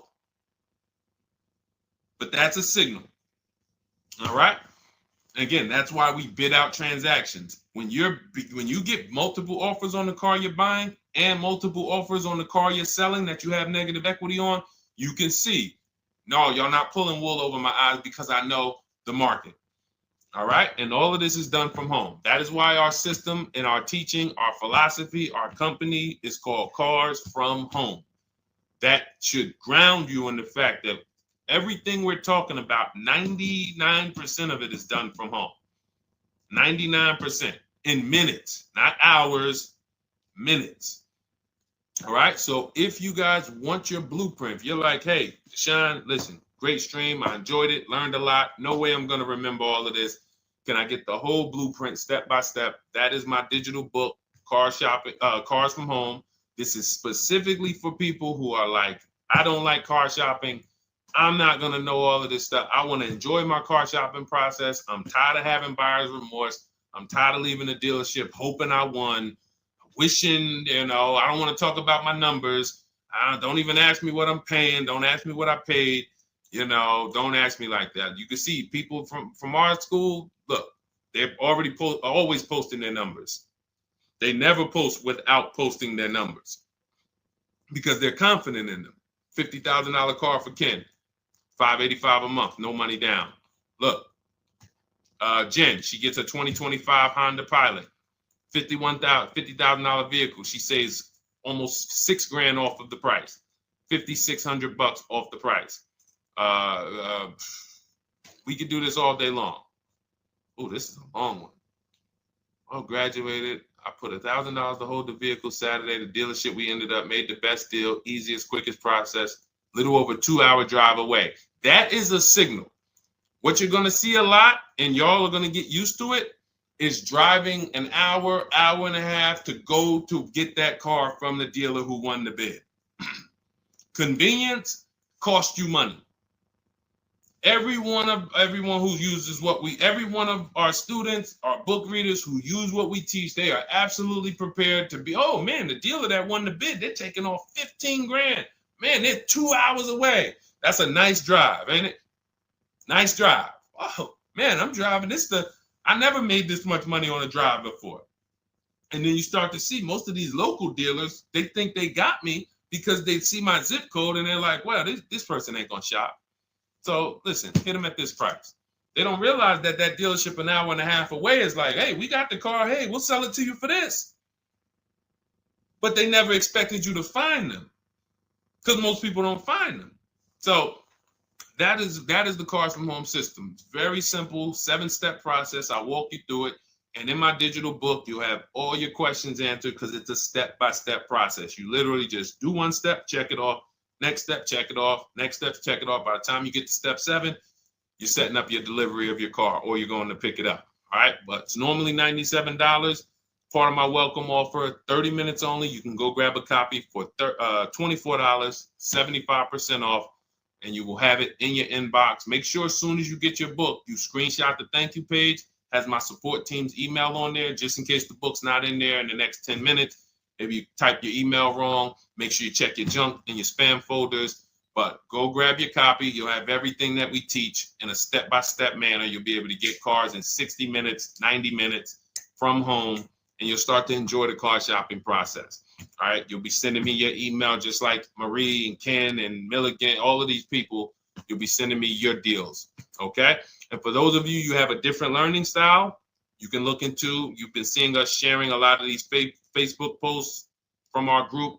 Our Cars from Home Shop with Deshone program is video checklist instead of book checklist. So if you're like, I'd rather have some, 3 to 5 minute videos that I can watch and walk me through the steps, that's our Cars from Home Shop with Deshone program. We have our private Facebook group where you got 1,600 people that have come before you. They're always answering questions. I'm in there 4 or 5 days a week. And then we do 2 coaching calls a month, first and third Wednesday. We actually got one shortly we're going to have. And, you get hands-on guidance. So that's hands-on, and some of you might like us to totally shop for you. That's going to depend on if you qualify. I would rather teach you to fish. The only reason we created Done For You is really for the wealthy people. I don't want you paying us to go shop for you. I would rather teach you to fish. But I know there are people who your time is so valuable, whether it's the money you make per hour. I could show you how to do this in 60, 90 minutes, 2 hours, but you would still say, I'd rather you guys do that. I got money to make. I'd rather be with my family. I want to be doing other stuff. Here, I pay for services that I believe in. That's why we created Cars from Home Done For You. I would much rather all of you learn to fish so that you can do this over and over and over again. Teach your kids, teach your family, teach your cousins, teach your neighbors, so that everyone knows how to do this Cars from Home shopping process. Okay? But if you're in that category, in that class where you're like, Deshone, no, I'm that person, then you book a call with our team and see if we can help you with Cars from Home Done For You. All right, so that's our stream for today. We will be back. Lady V, I talked about the updates. I think you asked that question and then you jumped off the stream. So just watch the replay and you'll see. There's new videos coming to day 5. The 25 to 5 process is being updated. So just as soon as you asked that, we talked about that for maybe about 5 minutes on here. I guess you jumped off. But yes, we'll be back tomorrow, Thursday, noon Eastern time. Meet us here with your questions, and we look forward to it. We'll be rebroadcasting this for those who didn't catch the whole show. We'll be replaying this throughout the rest of the day, and I'll see y'all tomorrow. Thank you. Thanks, DJ.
All right, welcome to Car Shopping Mistakes Live. This is our Monday, May 12th episode. We are live Monday through Thursday at from 12 to about 1:30. My name is Deshone. I'm known as Deshone the Auto Advisor. And what I do is make sure that people like you never overpay for cars. That's what we've been doing for the last 4 years online. And I spent over 14 years in the auto industry. Worked for General Motors for 5 years, Mercedes-Benz for 5 years, had my own new car brokerage. And now I focus on making sure you have the strategies you need from the inside. So what you're going to see is my perspective is very different, being inside dealers for 14 years. And so you can feel free to start typing your questions. Again, we are live every Monday through Thursday. You can mark your calendar so you don't miss a show at 12 noon Eastern time. And no question is off limits. There's really nothing that I think is going to catch me off guard. So, feel free to start throwing your questions out. First of all, who's shopping for a car? If you're shopping now, or you will be shopping in the next 6 months, type me in the comments. Who's shopping or will be shopping in the next 6 months? Because what you're going to see is you don't want to wait. A big part of what I teach is making sure you're positioned to get great deals, which is not waiting until it's an emergency. Now, sometimes you have an emergency, your car is totaled, your car was stolen, you have less than 30 days with your rental car and you have to get a car. That's different. But we don't want to go into a $30,000, $50,000, $100,000 transaction waiting to the last minute. So who's shopping for a car? Let us know in the chat. Let me know. Hey, yours truly. Great to see you. Great to see you on YouTube. We are live on 4 platforms: YouTube, Instagram, Facebook, and TikTok. So I have my man Dolan, the best moderator in the world, bringing your questions in. So no matter what platform you're on, you can start typing your questions. Now, this whole stream is going to be sponsored by my new digital book. It's called Cars from Home. 7 steps to saving time, money, and avoiding dealerships. It's already 5-star rated. If you look on goodreads.com, thank you to everyone who has reviewed the book. You've sent me your stories. You sent me your testimonials. You sent me your deals. Continue to do that. I love getting those emails. It makes a big difference. People like Marie, she got 13,000 off using the book, using the steps. It's a simple do-it-yourself blueprint to really, really maximizing all the money in your car deals. And you can get a copy for the next 2 hours for 75% off. It's normally $97, but as part of our book launch special, you got your copy for 75% off, $24. So you can go to my TikTok bio, Instagram bio, the YouTube comments, or the Facebook comments. We have a link for you, and you can grab your book. You won't leave the stream. And you can come on back. Feel free to ask as many questions as your heart desires. All right. Good to see you, Nikki. Happy Monday. Great to see you.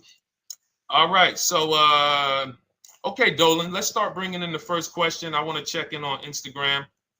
And yours truly on YouTube asks, which fees can be negotiated on an offer for a used car? Great question. There's only 3 legitimate fees on every car when you're purchasing it pre-owned. Doc fee.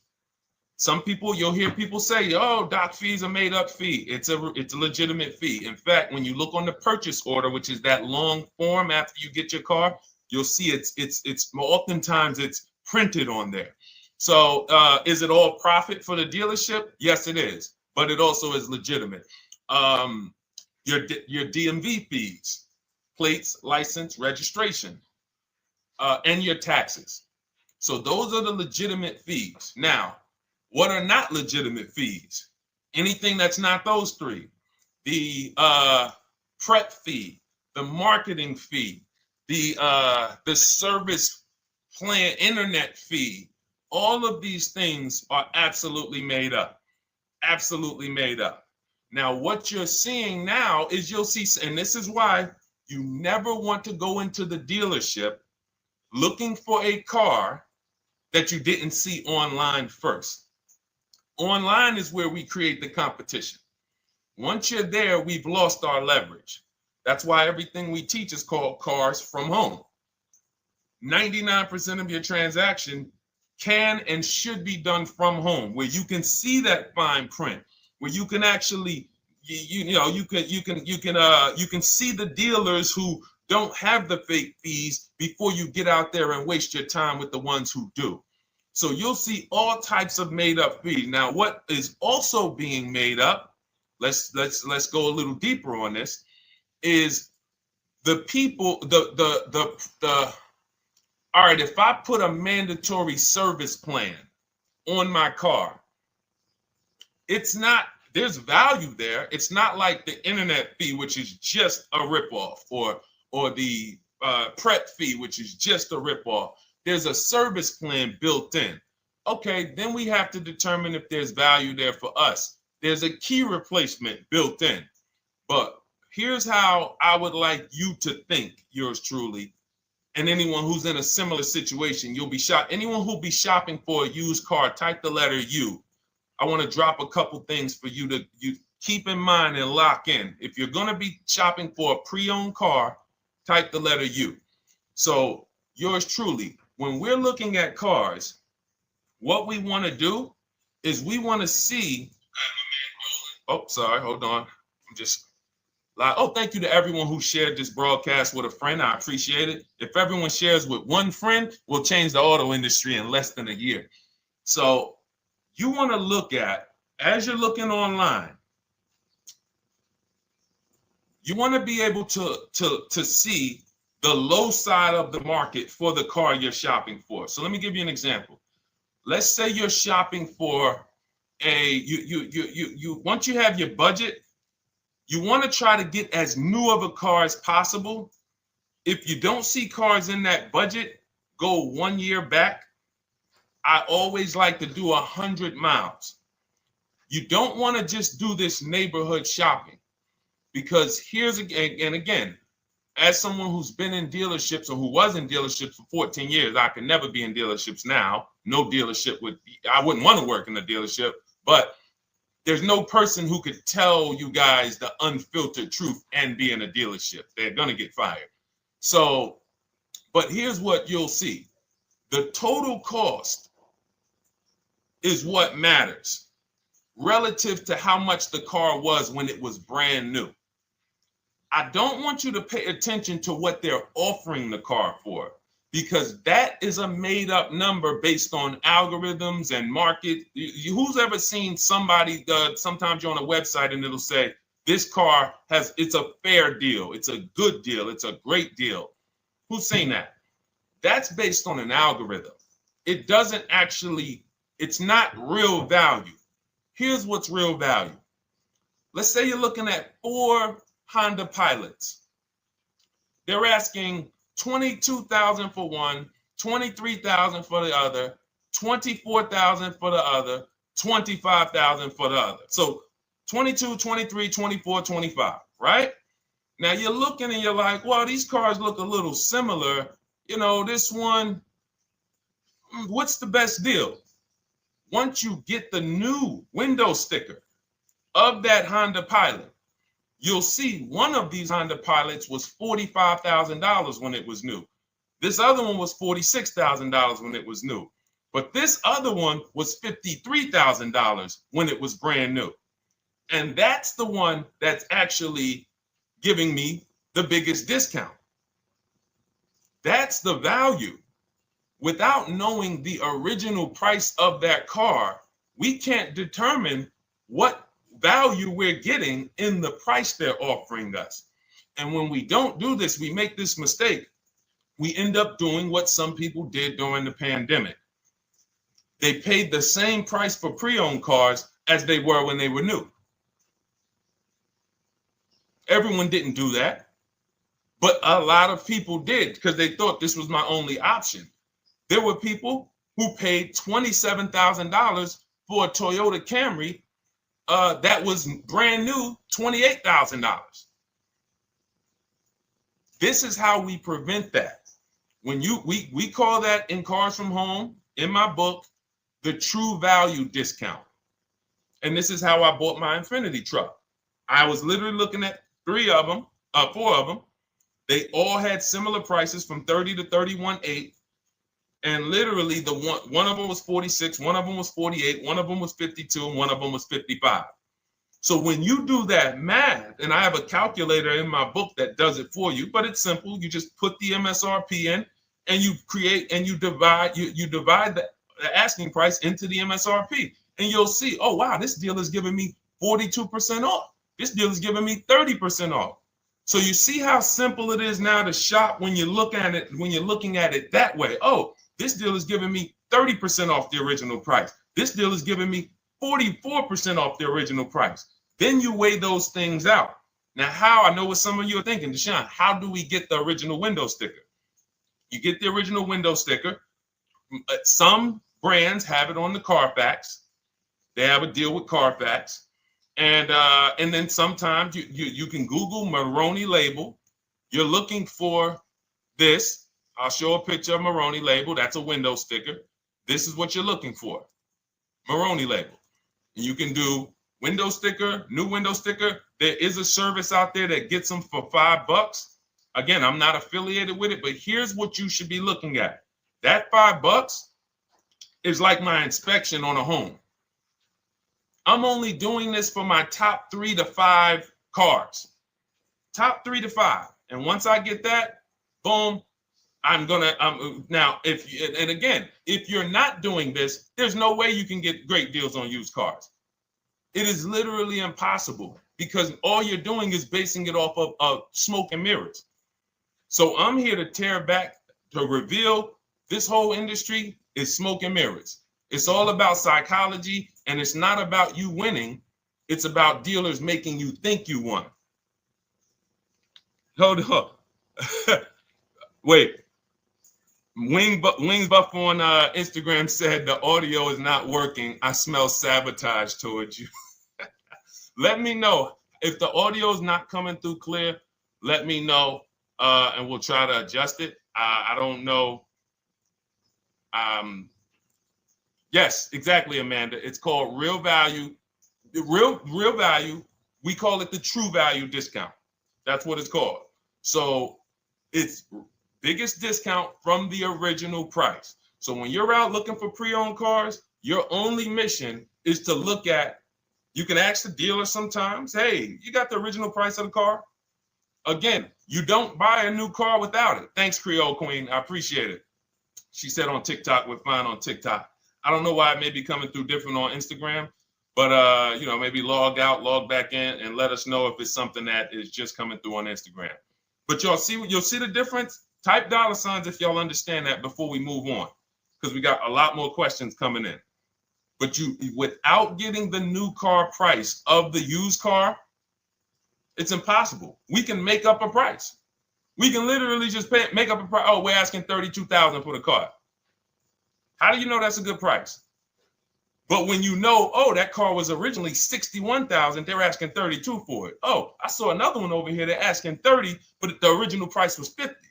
It's not a good, you get what I'm saying? Lower price, which is what most people flock to. Oh, this one over here is $1,000 less. But that $1,000 less is getting you $8,000 less vehicle. Okay? Type $. All right, yours truly said she's good. Did y'all get that? Y'all getting this? Let me know if y'all getting this. All right. Thanks, Sweet Now. All right. We are live. This is our Monday, May 12th show. We do these shows Monday through Thursday, 12 noon to about 1:30 p.m. Eastern time. So we'll also rebroadcast the replay throughout the day. So if you couldn't catch it live, definitely catch the replay, and you'll be able to catch up on anything you missed. EJ, great to see you on Facebook. How do I buy a Tesla since they only are online and at one price? Great question. You don't negotiate with Teslas because they are actually one price. So when you look at a Tesla, you're actually looking at something none of the car dealers do, but they want to make you think they do it. One price, which means when you come into a Tesla in New Jersey, same price in California, same price in Florida, same price in North Dakota. Every other brand Every single car is individually owned and operated. Every car dealership. And, you know, I remember like somebody came on the show and said, oh, Nissan is overpriced. I said, no, whatever Nissan dealer you went to was overpriced. There's another one probably 10 miles away. There's another one 15 miles away. There's probably 8 more of them within 25 or 30 miles. When they can make you think, oh, we're all the same, they got you. Big mistake. Very expensive mistake. Thinking every dealer is the same. They're all different. Even the ones that are owned by the same people, most times are still in some competition with each other. But Tesla, unless you're buying a pre-owned one price, no matter where you go, no negotiation. That's what it is. No other brand is like that, though. Go ahead, Dolan. Next question. Good to see you, Nia. Good to see you, Chantel Davis. Vanessa, good to see you, Maze of Empathy. Jonas checking in on TikTok. Great to see everybody checking in. Yes, exactly. Now, I'm actually pulling up something from my first book. It was called 52 Car Buying Questions Smart People Don't Ask that cost them thousands. One of the things that one of the questions was, you know, how, when, and why should you visit a car dealership? How, when, why? There's only 3 reasons to be in a car dealership. 3 reasons. That's it. You're there to pick up your car because they don't deliver. You're there to test drive a car, or you are there to have your car that you're selling them appraised. That's it. You're meeting with the used car manager to have a car appraised. That's it. Everything else we do at home if you want to get the same results that the people are getting who are getting. Look, this is Christopher. Thanks so much for these resources. Read your entire book last night. I've already been underway trying to put my deal together. What a great book. I have my quotes together, and now I'm ready to take the next step with the calculator. Now, what he's talking about, notice he said I have my quotes, plural, because we teach something called the 25-to-5 strategy. You're connecting with 25 dealers. This is for new cars and leases. Different process for used cars. You're connecting with 25 dealers online. I'd show you how to do that in 20 minutes. This is not car buying school. We're getting these cars and these deals in literally less time than it takes you to visit one dealership and buy a car. You'll be there for 8-9 hours. We'll put in a couple hours over a couple days. And I'm getting them. Eventually, you'll be able to be as quick as me. I get cars in 60 minutes. Does not matter what I want. 60 minutes. If I'm following up on a deal a couple months, maybe 90 minutes is going to take me. You'll get there eventually, but in the beginning, take you a couple hours from home. You'll be, because what you're doing is you're creating a competition. You're using the internet to create a competition. So we get 5 offers on every car. We will not buy a car without 5 offers, because the only way that you're going to see the 80%, we call them the 80%. That's 80% of dealers that are overpriced. The only way you're going to see that is to get 5 offers. It's going to blow your mind. That's when the veil is lifted. The first time, now, if you want to do it your way, you want to call around, get the offers, call around, ask for it, try to not, fine, do it that way. As long as you talk to enough dealers to get 5 offers, because then you're going to see, whoa, they've been playing me. How is it that I'm shopping for the same car? I called and got the same. I called on this Hyundai Sonata.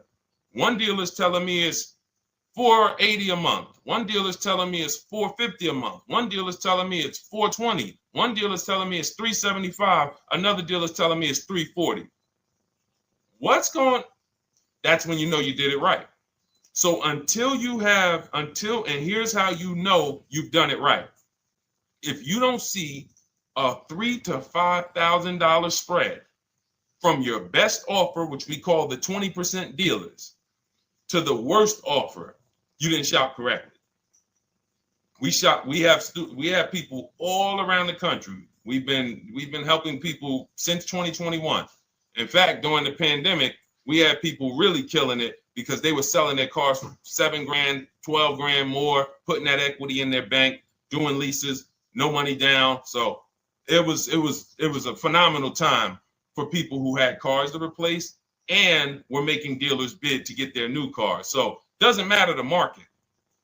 But until you actually do it, you're not going to, it's harder for you to believe it.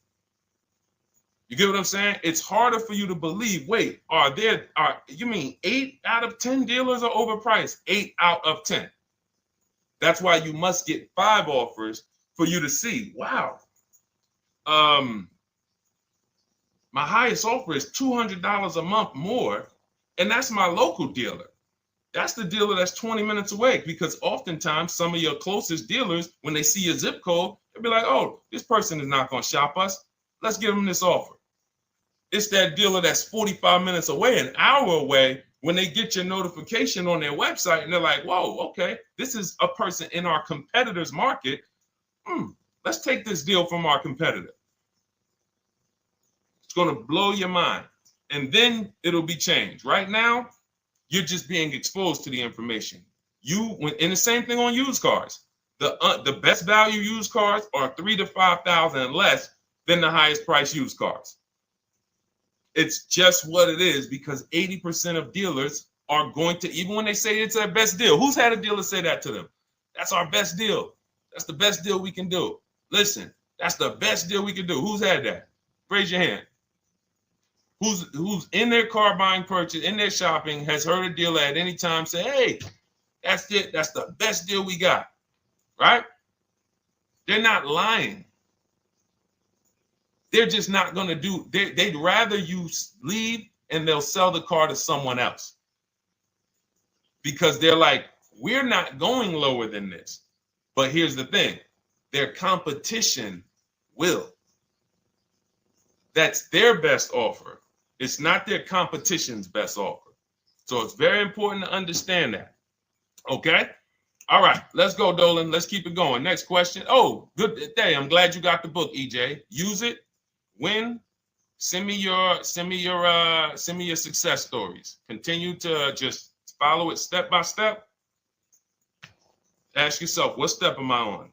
It's like a checklist. Boom, that step's done. Go to the next one. Boom, check. Go to the next one. Hey, I'm looking for a car right now. I have 7 to 10 grand. Which way should I go? Well, I mean, if that's your budget, you probably can look for, and this is not what I teach, but I do have we call this a smart car. It's not that type of smart car. The little one stands for saving money at the right time. And if I got 7 to 10, what I'm looking for, I'm on Facebook. I'm looking for something. See, and this depends on what you need. See, needs, you pay for 5 things in a car. You pay for 5 things. Remember this. Size. So anyone who's like, oh man, I need to save money. Here's what and let me actually tell you why I want you to know this. When I was in Mercedes-Benz, right? We had people come in. I remember a woman came in. She's like, okay, I got kids. I need the one with the 3 rows. All right. So she needed the one with the 3 rows. We go through it. We pick it out. Once we get her a price on it, it's way outside of her budget. Now, here's what she says. Oh, what about the one, the 2-row one? Now, my question to her, because I'm an advisor, even when I was a car salesperson, I was still, and my brand was Mr. Mercedes. So the people who are in New Jersey, I created the Mr. Mercedes brand. And I said, didn't you tell me you had kids and you needed the 3rd row? She said, oh, yeah. So I said, why are we even discussing a 2-row vehicle then? She's like, yeah, no, you're right. I'm like, this is just not the vehicle for you. And that's okay. But the worst thing you can do is to go smaller than you need on a vehicle, because now you're not gonna like the vehicle in literally the vehicle's not functional for you. So size is very important. That's why I created something called the smart sacrifices. When the budget starts to get tight, You have to know, what can I take out? So size, amenities. Amenities is, do I need the leather? Do I need the navigation? Do I need the sunroof? Do I need the big sunroof? Do I need the wheels, the fancy wheels? These are amenities. You got power. You pay for power. Do I need the engine? Do I need the bigger engine? Can I go with the standard engine? And then here's where the money starts to really go high. Class. So you look at Chevrolet, Honda, Toyota. Okay, that's class. You go to the next class, you're looking at, let's go Infiniti, Acura, Lincoln, Genesis. These are the next class, which means you can have a vehicle, same size, same amenities. It's 10,000, 15,000 more, different class. Then we go, and of course you have Mercedes, BMW, Jaguar is somewhere in between, Lexus. These are going up in class. So, and then the last thing you pay for, which is really expensive, is exclusivity. So when you have a vehicle, oh, no one else has this vehicle, you're going to pay for that. You can have a super small vehicle. It doesn't have a lot of features, but no one has it. It's a ton of money. So as you're looking at your car with a $7,000 to $10,000 budget, you got to ask yourself, what can I take out? And I say, don't let it be size. Go with the smallest vehicle that will suit your needs, and then get the lowest number of amenities that'll suit your needs, the lowest amount of power, and then you look for the most recent vehicle. And I would look for something, let's just say, for example, someone's looking at a Mazda 3. It's a $25,000 vehicle, brand new. I don't need the leather. I don't need the fancy stuff. I don't need a big bunch of power. I could probably find one for 10 grand that's not too old, maybe about 5-6 years old, if I'm looking correctly. But you have to know what you can live without, because if you go and do what most people do, most people are not going to listen to what I'm saying. They're going to go out and they're going to buy a big SUV with leather and all the features, and then they're going to get a 9-year-old one with no warranty because there's just no discipline there. See, the things I'm talking about, the disciplined people, the people who are financially astute, who's like, Deshone, I never knew that car buying was this serious. How, like, I'm overspending by $5 grand every car, a minimum. There's no way that you're not. So these things weren't taught to you. None of us were taught how to buy a car. We were literally indoctrinated into, this is how you get cars, ladies and gentlemen. And who indoctrinated us into that? The auto industry. The auto industry. No one told us, oh, create competition, shop for cars like you shop for other things online. There is an internet, there is. No one taught us that.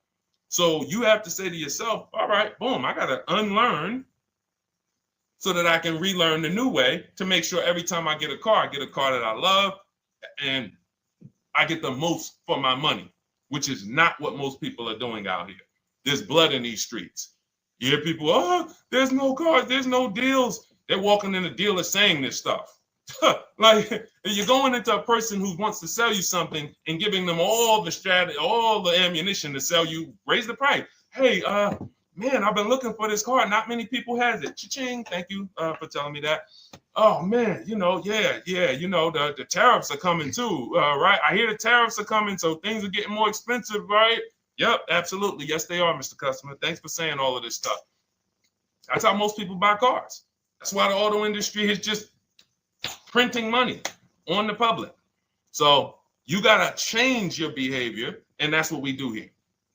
And it's easy, and it's fun. You look at the people. Look, and we'll take some more questions because I see we got one that just came from Nurse Gregory. I got you on TikTok. So this is our Monday, May 12th live show. So we are live. You can feel free to type your question. We rebroadcast this show throughout the day, but we are live every Monday through Thursday at 12. So, but look, when you look at the confidence from Brian. Look, just finalized my deal. First ever lease using your system. 2025 Honda HR-V Sport, $30,000 MSRP, $395 a month, 1.2 ratio. That means he understands how to value leases when he's putting his ratio. 12,000 miles, 36,000 miles, 36 months, no money down. Initial quote was 434. Then he used our calculator, and the counter offer came down to 394. Listen to the confidence. Look, I bought your book, use your system, just closed my deal, have positive results to report. A caveat is I wanted a newly released 2026 Genesis, not even out yet, not even out, GV70.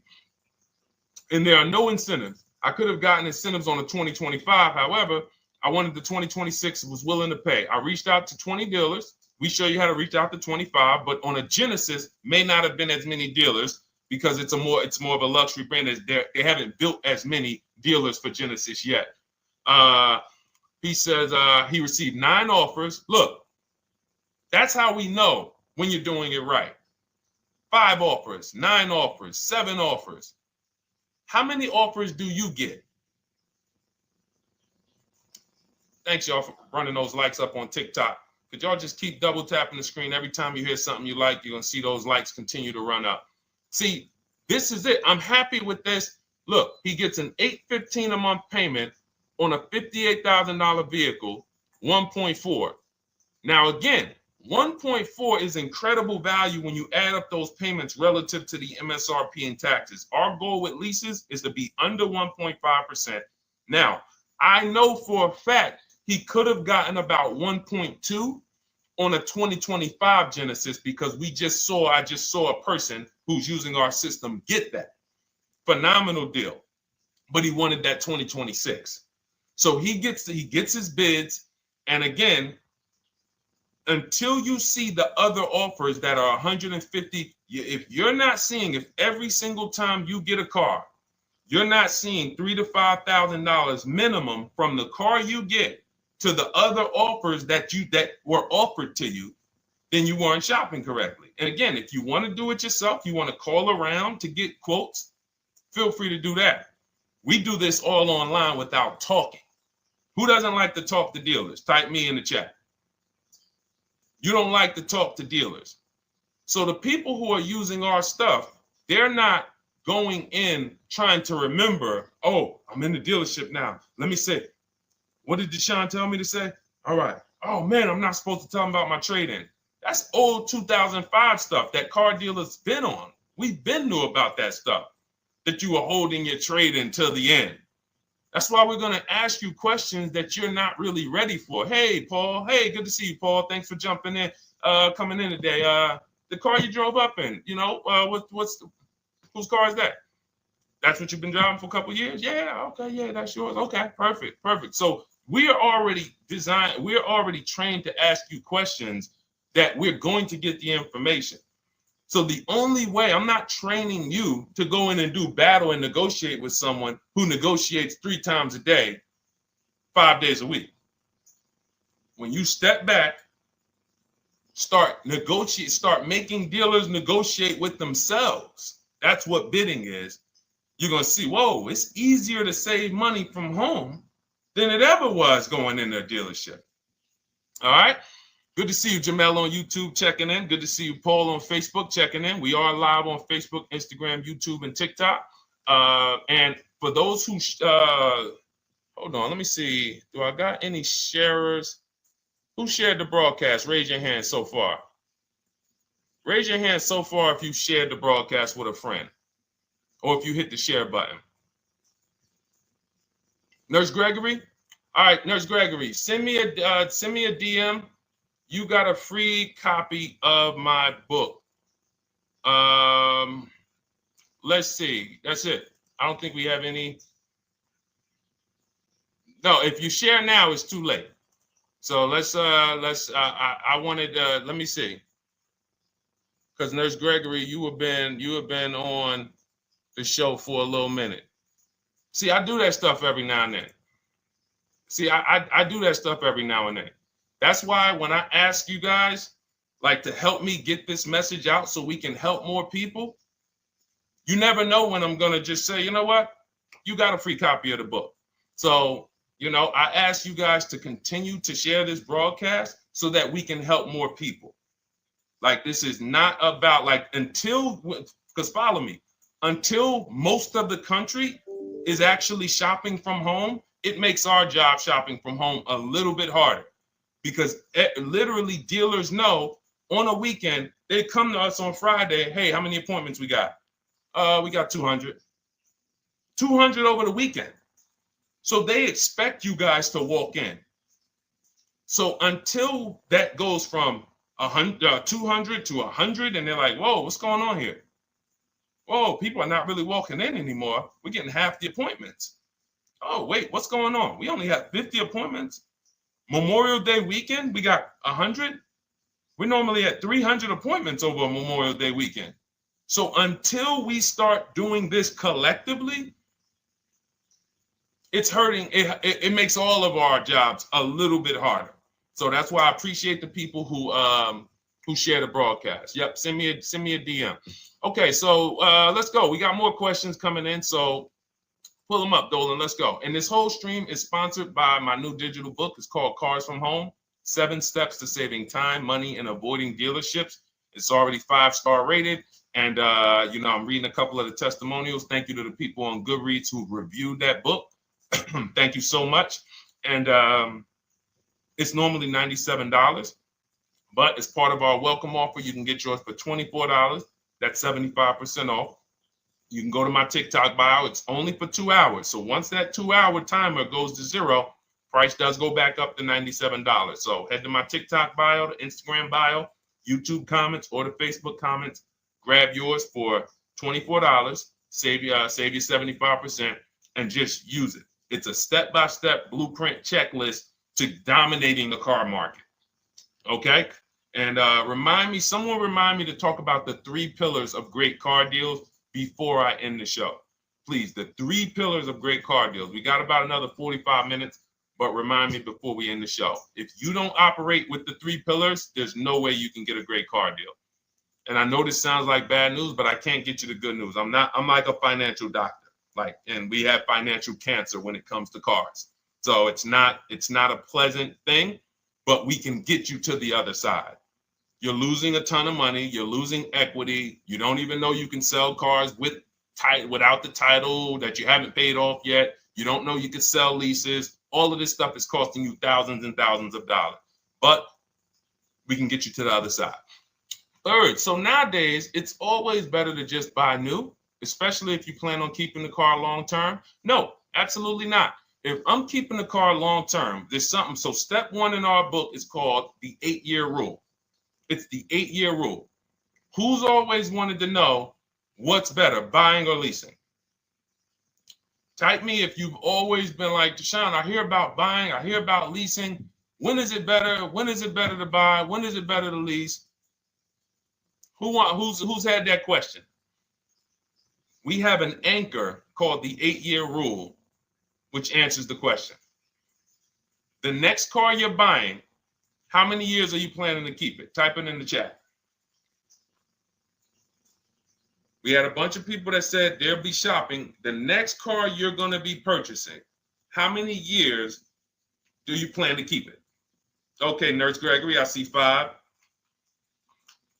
Okay, let's get some more answers. How many years do you plan on keeping the next car you are going to purchase? 2 to 3 years, Jamel Singletary. Perfect. Good to see you, Jamel. Rain King Leo on Instagram, 2 to 4 years. Perfect. Okay. Paul on Facebook says as long as possible. You got to go with a year. See, that's the reason why. See, the longest possible, well, give me a year, a number of years, because you're going to see people be like, oh, I plan on keeping that car, and I didn't do the research to even find out that the car wouldn't last that long. So, like, I'm not going to buy certain cars planning to keep them as long as possible, because it says literally around 100,000 miles, I'm going to start having problems with them. So if I buy them pre-owned, then I get to 80,000 miles. I mean, car starts having, so we need years. Mel Nelson on Facebook, 9. Paul, I see you, 10. Okay, Danielle Rosario on YouTube, 5 at least. So check this out. Roashu, I'm sorry, I probably butchered your name, on Instagram, 6. All right, DJ Ant Nice on TikTok, 6. Okay, 8-year rule says If your answer to that question was 8 years or longer, you should be shopping for a purchase, new or pre-owned, depending on your budget. Now, if your answer was less than 8, then you should be shopping for a lease. Both of these things come with caveats. Below market.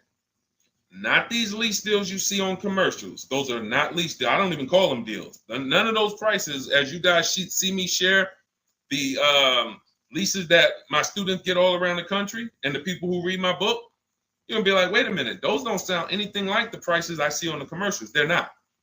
We get below market leases. And most of the time with no money down. We always shop with no money down. On a purchase, you need a below market purchase. Again, you should see $3,000 to $5,000 above on other cars that you didn't buy. So the car you got, whether you're purchasing it or leasing it, it should be $3,000 to $5,000 below the other offers that you've seen, the other cars that you've seen online. So when we look and say, do we go new or pre-owned? And I know some of you got shocked with who was taught never lease a car. Like when I just said the 8-year rule, and I said, hey, all of you who your answer Jamel 2 to 3, you should be shopping for a below market lease. Dario, YouTube, you should be shopping for a below market lease. Madison, Marv on Instagram, below market lease. Yep. Rain, you've had your car for 3 years. You're already debating getting rid of it. You should be shopping for a below market lease.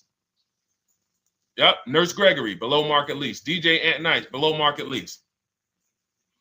We'll talk about that in a little bit. You can ask why. But raise your, if you were taught never get a lease, never lease a car, let us know in the chat and we'll handle that. But I want to answer the rest of this question because he asks, is it always better to buy new? So if his answer, for those of you who said, I'm keeping more than 8 years, I'm not breaking the 8-year rule, I'm shopping, don't think about leasing. You're keeping at least 8 years, leasing should not even be in your vocabulary. Now, new or pre-owned, that's based on 2 things. First is budget, because you want to go over your needs and say, what do I need? Can I get everything I need in a car for my budget? New? No. Most times, you can't. So if you have a large budget and you're like, Deshone, I could actually go new or pre-owned. What should I get? Now that's a matter of your values. The values say, I've had 2 groups of people, long-term people. When I was in dealerships, some of you know I was with Mercedes for 5 years, General Motors for 5 years. I've been in the auto industry for 14 years. People would say, Deshone, man, I only get a new car. I'm like, I only get a new car every 10 years. That's why I get my new car. I'm going to treat myself. That's values. Now, some people say, well, I could afford both, but you know what? I want to knock 20, 30, 40% off the price. That's values. So it's a matter of your values. If you can afford both. But no, there's no one-size-fits-all formula. That's what got you guys in trouble. That's where you get in trouble at. Listening to people online and say, all of you should do this. All of you who's heard people say, this is the funniest thing in the world to me. Who's heard people say some teachers, car gurus who've only bought 30 cars in their life, they think they're a guru. Who's heard them say, never buy a new car? No one should ever buy a new car, ever. Who's heard that? Who's heard that? Who's heard that? I'm going to tell y'all how funny this is and how bad this advice is. And one day, I would love to be on a panel with like people who talk cars. All I need is 10 minutes. We're gonna rip them from leasing down to everything. So everyone should buy a used car, right? Oh, wait, I don't want to talk about your dad though. Miss you dad. She said I heard it from my dad. All right, but your dad probably is not saying everyone should buy used cars. There are people who say, all right, Paul, you've heard it. All right, Rain King Leo, you've heard it. So let me ask you a question. If we ask some of these people who swear, hey, none of you should ever buy, and they talk to millions of people, and they preach this, no one should ever buy a used car. So here's the question. how do the cars become used? If no one should buy a pre-owned car, if no one should buy a new car, rather, how do the cars become used? So let's just say you could snap your fingers. So if you had it your way, no one would buy a used car. No one would ever buy a used car, ever. So you snap your fingers, that would be your wish, right? Yes, exactly. So how do the cars become used then? So if something that you're suggesting could not get 100% market penetration, it's not a good idea. It's not realistic. There are people who should be leasing new cars below market. When you lease a car, you get a brand new car that year, 2025, all the latest and greatest. You're the first driver, unless you get a demo, which has maybe, it's a couple months old, within a couple thousand miles. But other than that, it's a new car. That's what you're leasing. Got to get multiple offers or they're going to overcharge you. You'll go in, you try to go in and, hey, work me up a lease deal. You'll be like, whoa, this doesn't sound like what Deshone said those leases. But that's got to say, because we don't go into dealerships to get lease prices. We stay at home and get multiple prices from home. You're walking into an 80% dealer. But yes, that's the difference. So the 8-year rule is to be your anchor for when I should actually be buying or leasing. And then once you go and say, I'm buying because I'm keeping 8 years, then you let your budget dictate whether you're going to shop new or used. And then you if you could afford both, it's a matter of your values. You want to treat yourself to a new car because you can afford it, make sure you get a below market deal, multiple offers, or do I want to get a pre-owned car so I can knock 20, 30, 40% off the price? Okay. All of this is in my digital book, Cars from Home, 7 Steps to Saving Time, Money, and Avoiding Dealerships. You can get your copy for 75% off for the next 2 hours. That's our welcome offer. And you'll have everything I teach about how to get below market leases, below market purchases, below market bank bidding wars. We created something called the bank bidding war. For those of you who are going to need a loan, where do you get your loan from? Some of you say the dealer. Some of you say, oh, I get it from my credit union. Some of you say, oh, I get it from my bank. This needs to be a bid, because whenever you're doing it like that, you don't know. How do you know for sure that that was the best interest rate you could have got? 2 points on a loan could be $2,000. 2 points. So if somebody said, oh, I'm paying 6.9, but you could have got 4.9, literally thousands of dollars. So, and again, that goes into the 3 pillars of great car deals. We haven't discussed that yet. We'll do that before the end of the show. All right, let's go. More. Oh, by the way, for those of you who I didn't finish the sentence, you want your copy at 75% off instead of the $97, which is the normal price. You get it for $24. Head to my TikTok bio. There's a link there. Click it, and then head to my Instagram bio. There's a link there, and then we have a comment in the Facebook and YouTube comments for you to grab your copy for 75% off. Once it's 2 hours expires, goes back up to $97, and it's still worth every penny, because as you can see, Marie used it and she saved $13,000. So what's her return on the investment of $24? Just wanted to reach out, say thank you. Using your guide, which is the book, I saved over $13,000 off MSRP, got my payment to be hundreds lower per month and maintenance included, no money down. Just wanted to say thank you. Keep sending me these emails, y'all. I love bringing these emails onto the show.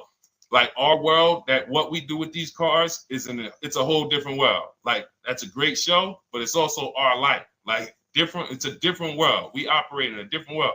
I got a lot of books on my shelf here. I cannot tell you books that actually give me ROI like Cars from Home. Like, she bought a $24 book. Even she might have got it for $97. And she saved $13,000 on one transaction. What about her? What about her significant other, if she has one? What about her children? What about her family and her household? What about when her mom or dad needs a car? It's endless ROI for one investment. Okay? So shout out to everybody that got their copy. Please keep sending me your emails. I love getting them. Let's go, Dolan. Next question. Awesome, DJ and Nice. You're gonna love it. Like, let me just say this one thing. Keep Dario's Dario from YouTube, keep his question up. But I want to say this to you, DJ and Nice. My niece, she's 20. Some of you heard me talk about her on earlier streams.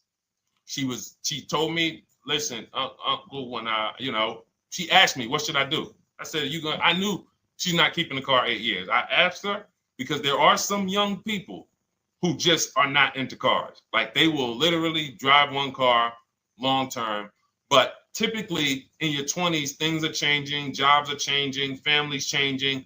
Your needs for the car may change. So I'm like, listen, 8-year rules. You should be shopping for a lease. You're going to save way more money. Most people go out there and they'll tell you go buy a used car, and they'll put you in a used car, $300, $400, $15,000 is only, that's $300 a month. They'll go and put you in a, $400 payment, $20,000 used car, $18,000 used car. You barely got a warranty. Maybe you got no warranty. So in a year, 2 years, you better have a tow truck on speed dial, just so, you never know. You get what I'm saying? Not saying it's a bad car. Used cars, 5-year-old, 6-year-old, no warranty. You better have roadside assistance. So I said, let's do this. Pick a new car, go drive one, pick one under $30,000. Because she said, I would like my payment to be like, under $350. I'm like, all right. She's got her credit to where it needs to be. This is why we should have our young people with their first credit card early, or as a what's the term? It's slipping my mind. When we add our our people to our account as parents, authorized user. And so she goes out, she drives the Hyundai Sonata. I said, okay, perfect. She said, I like the car. We get her offers. We started getting offers for her Thursday. By Saturday morning, her best offer was $338. We sent out counter offers because I have a counter offer calculator in my book. So when we get the offers, this stuff takes you minutes. Again, I'm not inviting anyone to college to be a car salesman. I'm inviting you to a system that will help you get cars in 90 minutes. So we get her offers. We send out the counter offer. We're probably going to land somewhere around because she only needs 10,000 miles. She's probably going to be about $295. Brand new car, 2025, $26,000 car. And so compare that. You get what I'm saying? So when you say DJ, and that was my experience. When I worked for General Motors, I went and leased my Pontiac. My boss is the one who showed me how to do it. I didn't even understand leasing. I was 22. He said, listen, even though I was selling leases, I was just a number. Most car salesmen are this. Y'all, this sound familiar? All right. That's what you want, sir? You like the car? Is this the color? Okay. Let me go get the numbers from my manager. You get what I'm saying? They don't understand the numbers. And that's how I was at 22. I didn't understand the numbers until I got hired at Ray Katina. And Ray Katina, all his salespeople are finance managers too. So that's where I learned the numbers. But before that, I didn't know how this thing worked. But anyway, I'm leasing my first car, $256 a month, Pontiac G6. Brand new car. My other friends out here, they driving other cars, $400, $500 payments. Used cars. So you're going to love it. Like the money is it stays in your bank account, which is our goal. All right. Dario, let's get to you, my man. I'm about to finance my first car at 23 years old with a 769 credit score. Wow. I guess I should have read that question before I just went off on that whole story about my niece and everything. Let's look at Dario's answer to the 8-year rule. Dario, did you answer the question? Dario, how many years are you going to keep this? 5 at least. This is the part. This is the part where I don't know what to do. You get what I'm saying? Help me out here. Y'all get what I'm saying? Like there are times where I literally don't know what to do with this. Everybody, we talked about the 8-year rule, right? We went deep on the 8-year rule. I asked everybody I said, how many years are you keeping your next car? Everybody tapped in 10, 8, 9, 7, 5, 3, 2. I said, okay. Step one is the leasing versus buying question. What's going to save me more money? If you are not keeping your car 8 years, you are absolutely overspending by not getting a below market lease. Then, which I didn't even count on, DJ Ant Nice comes and says, hey, man, you talked me into getting this lease because I want to save the most money possible, and I'm not keeping the car 8 years. Then I walk you through a scenario where my niece, her first car, she's 20. She's about to lease a brand new Hyundai Sonata, and her payment's going to be $295 a month. Add that up, $295 a month for 3 years, $295 a month times 36 is $10,620. That is her payments over 3 years. $10,620 over 3 years. Which means if we look at the $26,000 car she's getting, and then we look at the taxes and fees on that $20,000 car, we're probably going to be somewhere around $28,000. Oh, I'm sorry. I'm wrong, y'all. I just pulled up the MSRPs on that car she's getting. It's $28,500.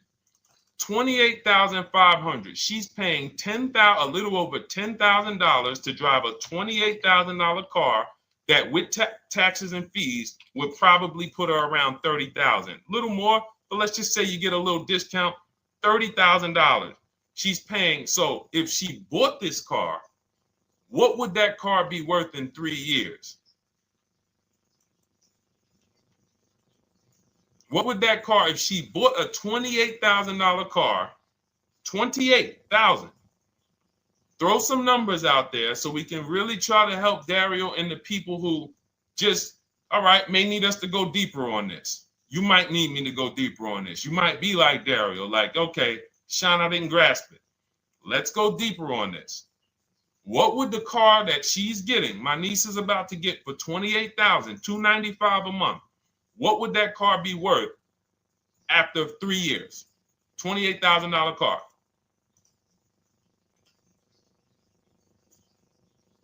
KJ Wonder, it's in the bio. Just click that link in the bio and you'll see a link that says $24 welcome special. Go grab it and come on back to the stream.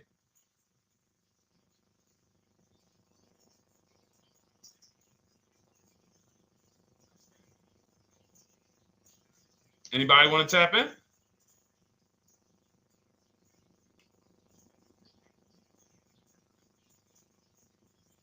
Thank you, DJ and Nice.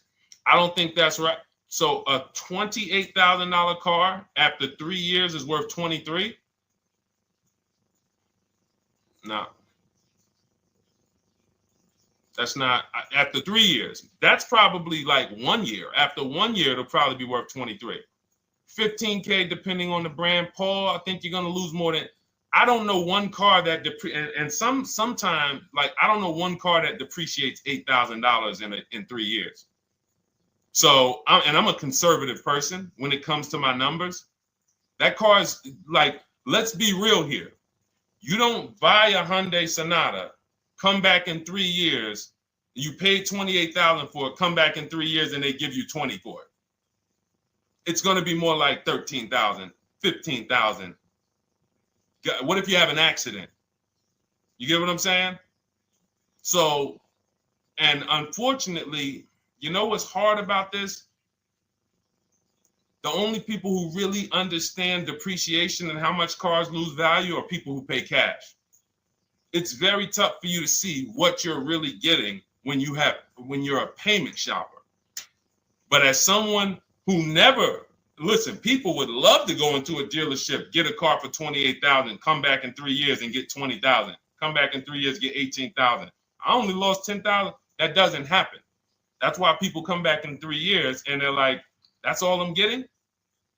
So the point is, she's paying $10,000 of depreciation over a 3-year period. That's it.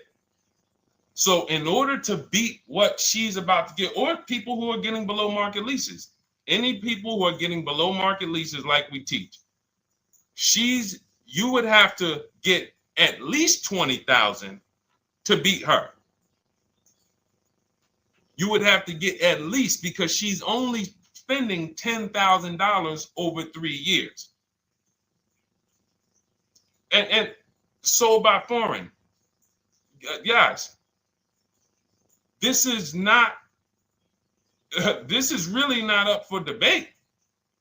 And unfortunately, maybe the pandemic threw you off, because some of you, if that was like your first car you ever replaced, and you went and you got out of that car during the pandemic when every car was worth $7,000 to $12,000 more than it should have been worth. You can't do that today. And we had people right after the pandemic writing me saying, "Oh, yeah, I'm gonna do this, and then I'll go and trade that and get all my money back like I just did before." No, that was a very rare case of limited supply, the supply chain of cars. Now we might see that again with tariffs. When tariffs come, we might actually see our cars appreciate, because the whole new car market is going to be more expensive. But cars are not, literally the depreciation curve on most cars are 15% the first year, sometimes 20, another 15% the second year, 10%, 5%, and then it gets smaller. Once you get to about 7 years, the depreciation starts to cool off. You're losing 50% of the value in the first 5 years. And if you drive a lot, you're going to lose it quicker. So when we look at paying a small amount of money for a expensive car, that's what leasing is. So there's no, and let's wrap it up like this. If she would have bought this car, because this is really a leasing versus buying lesson. And I don't know, however deep we need to go on it, that's how much deep we need to go until some people it clicks, because it may not click for everyone. I'm trying to make it as simple as I can, which is why I'm only talking about what's coming out of your bank account. Like, isn't that what we're supposed to care about? But for some reason, some of us are thinking about other things when it comes to cars.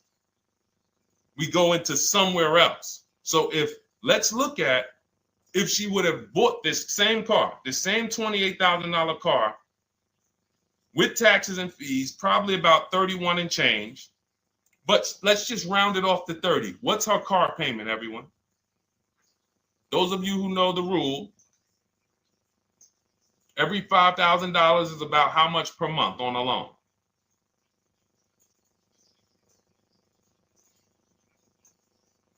Every $5,000 is about how much on a loan?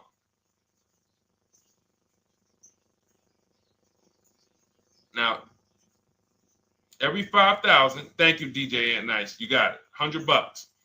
So again, these are videos that I make that, thank God, has been seen hundreds of thousands of times, some of them into the million. Every $5,000 is about $100 per month on a 5-year loan. Yep, you got it, Jamel. So what would this car cost her that was 30? Thank you, Tony, man. It would cost her $600 a month. So the same car that she's leasing for $295 a month would cost her $600 a month if she wanted to purchase it. Now let's throw one more scenario in there. Let's say she finds one for this price that yours truly said, about $18,000. She gets a 3-year-old used one. 3-year-old used car, good mileage on it, taxes and fees. She's a little over, let's round it off to $20,000. What's her payment? What's her payment for a 3-year-old used version of what she's getting new right now? $400. So where does it make sense to purchase at? Thank you, D-Boss. On TikTok, we see you. We are live. This is our Monday, May 12th live show. We're live from 12 to about 1:30 Eastern time, Monday through Thursday. Mark your calendars so you don't miss a show. 400. Where does it make sense at? I'm on my 7th lease. Where can you tell me that it makes sense at, unless you're one of the people, like, let's go back to Paul, who's keeping his next car 10 years. Let's go to, Paul on Facebook. Let's go to, who else we got? We got a bunch of people that said 8 to 10. Nope, not too many. That's why I read all of that, and I'm like, yo, all of you people should be leasing. 10 years. Wait, nope. I can't find many of you who said you were going to be keeping more than 8 years. So where does it make sense at? That's 3 scenarios where we took the same exact car that she's about to get for $295 a month, brand new 2025. We said, okay, if she got the same deal on that new car, she'd be paying $600 a month for 5 years.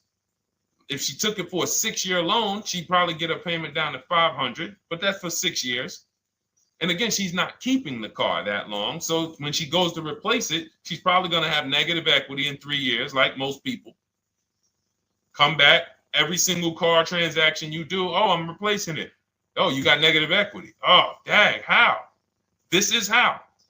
And then we took another scenario of her buying a pre-owned one, and her payment on a 3-year-old one with 1 year left of warranty is higher than her payment on the new one. Where does it make sense? Thank you, Tony, man. It doesn't. It doesn't. Listen, depends on the interest rate and the length of the loan. We always, this is an average interest rate. So it's not going to be, your interest rate isn't moving you from from every $5,000 on a loan being $100 a month to every $5,000 on a loan being, $50 a month. No, it's not the way it works. Good interest rate, maybe every $5,000 is $90, 85 tops. It's not 50, to the point where, and this is how people get in trouble. That's why our people don't get in trouble, because they don't go in looking at a $20,000 or $30,000 car saying, oh man, I'm gonna get that to $400 a month with no money down. Yeah, you'll get it to $400 a month with no money down. Your loan's gonna be 96 months. So when we have these boundaries, this is how we move. We're not even talking about the bidding process. We're talking about the bidding process is how we get the dealers to give us the best prices. Right now, what we're talking about is structuring our deals. Because if you go out and you get a great deal on a purchase, but you should have leased, you got a bad deal. You got a bad deal. If you go out and you get a great deal on a purchase, let's just say she gets $5,000 off this car. So instead of 30, she purchased it, she got them to knock off $5,000. Her payment still, instead of $30,000, it's $25,500 a month. Thank you, Just Enjoy, appreciate it. It's fine. So a great deal on a purchase, when you are not keeping the car 8 years, is a bad deal, because it cannot compare to if you had gotten a below market lease.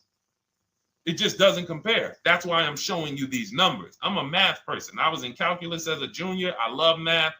And my goal is to try to make the math simple by just showing y'all, hey, here's 3 scenarios: new car, used car, lease. Here are the numbers: $600 a month, $400 a month for the used car, $295 a month for the lease. But we say we want to save money. We say, oh man, things are getting more expensive. Money's important.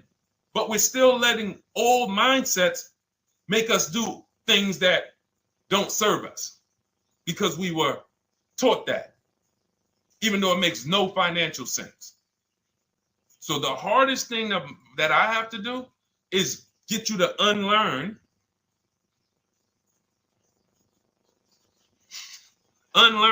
what you have been taught. That's why I represent this brand, because I realize I can't do anything for you until you get rid of the bad stuff that you picked up.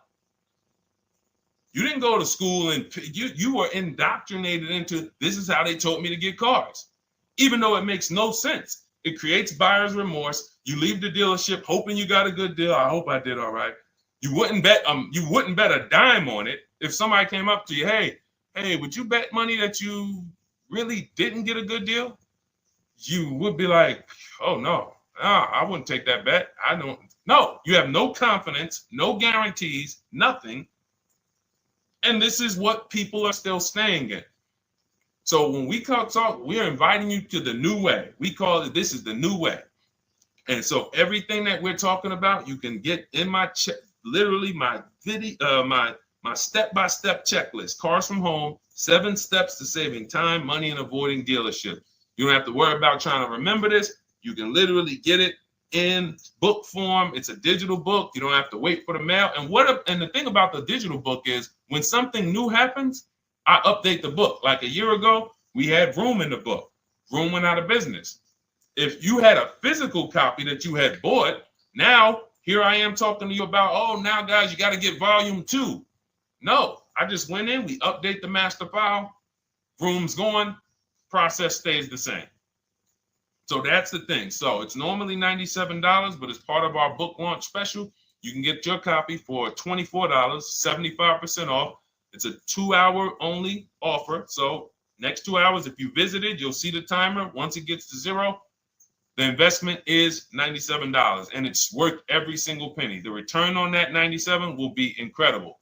But if you get there before the offer expires, you get yours for $24. So head to my TikTok bio, click that link, my Instagram bio, the YouTube comments, or the Facebook comments. We have a link there for you. Grab your copy for 75% off. All right. All right, Dolan, let's go. We got time for a couple more questions.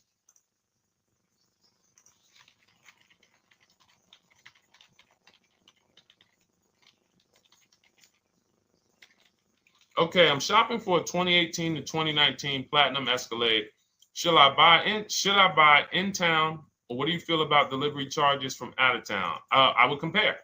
So it goes back to what we started talking about on the in the show when we first started. Total. This is why you need to know the original price. So when you know the original price, what you're looking at, and this is everyone who's shopping for a used car. Without knowing the original price, you're just grabbing at straws. You're buying based on made up prices. You don't know. How do I know? Oh, he's asking $65,000 for it. How do we know that's a good price? You don't. Buyer's remorse prone. Zero confidence in what you pay. But when we know the new price, oh, the original price of this one was $102,000. Original price of this one was $110,000. Original price of this one was $90,000. And when we get into more expensive cars, the losses become way more. To whom much is given, much is also required. So the losses on 80, 90,000, 200 Bentleys, Rolls Royces, the losses become multiplied dramatically. So if we knew, okay, this one was originally $102,000, they're offering this for $60,000. Oh man, they're giving me, 50, they're giving me 45% off. Oh man, this one right here was originally $90,000, but they're offering it to me for, $64,000. Well, they're only giving me 30% off. So you'll look, without knowing the original price, you're buying the wrong car because you're not buying based on value. You're buying based on made up prices. We think this is a good price in the market, but what is the discount off the new vehicle? That's the only thing. And then you use that and you say, okay, well, this one's giving me 45% off. It has 29,000 miles. This one's giving me 30% off. It only has 15,000 miles, and you can judge more accurately. You can judge accurately when you know real discounts versus nothing. So we must know how to get the new price. I mentioned it. Some brands have a agreement with Carfax. You can get it on the Carfax. Some brands have and some brands you can go to Google and Google the window sticker or the Maroni label, and you can get it that way. And then you'll see some companies that may sell it. But again, I'm never buying a used car without knowing the original price. And anyone who's listening to me and using the Cars from Home system, none of these people, Christy, look, none of these people, Milligan, Courtney, Melissa, Sheree, Ken, none of these people are buying a used car without knowing the price, the original price. That's how they get you. So when we look at what the price is with delivery, we're just factoring that in to the overall. So with the delivery, I'm still getting 42% off the original price. With the delivery, I'm still getting, so you factor all in cost compared to the original MSRP, and that tells you what the good deal is or what is not the good deal. And many of you, you're going to see, whoa, I've been buying used cars that really don't have, because you're going to pass on a lot of cars. Once you actually start using what we teach, it's an elimination system. It's a sorting process. We weed out the garbage. So a lot of the cars that you would have normally gotten thinking it was the good deal, you're going to see, whoa, if I didn't know this, I would have got that car, because that car is $2,000 less money online. But when I got the original MSRP, I see that this car has $20,000 more equipment in it. MSRP of this car was 105. MSRP of this car is 85. Whoa. And it might not be that dramatic, but sometimes especially on some luxury cars, it will be. It'll be that different. So this is how we gauge value. So when we pull off in the dealership, you see people, they send their numbers. You're going to be quick to write me. Man, I can't wait to write Deshone and tell him about this. I can't wait. Man, you're going to be just like all of these other people, all these people we show. Rosalie, I can't wait to write him because I am confident in my deal now. Like, whoa, bro, I just got a used car. I got 48% off the original price. Man, confidence. Would you bet money that you couldn't have got a better? No, yeah, I bet money, man. I did my research, man. I stayed at home. I used the internet like you walked me through it. There was no better deal. I had to, and you know how I know? There's a couple signals that I look for. People say, man, I had to drive an hour and a half to pick this thing up. I'm like, I know you did it right. People want that neighborhood dealer to be, oh, that's my dealer. You own it? No. Somebody did that. Hey, yeah, I work out with a guy at the gym.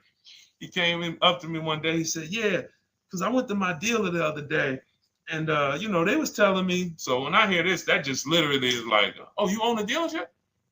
Oh, no. I mean, you mean the dealer that sells you cars and services? Yes. Okay. See, it's just these are not our friends. People inviting their car salesmen to their barbecues. Start making them bid. Watch how quick you see Charlie is not coming to the barbecues anymore. You got your car salesman coming to the barbecues with you. Hey, how many cars? Oh man, this is Charlie. Charlie, let me introduce you to my neighbor Jane. Charlie's been selling our family cars for years. Charlie's like, yeah, hey Jane. Yeah, hey, listen, Charlie, how long we known each other? Well, I knew your grandfather first. Yeah, listen, Charlie, hey, watch you start one transaction where Charlie gets a message, your message from online. Hey, this is Nicole Stewart.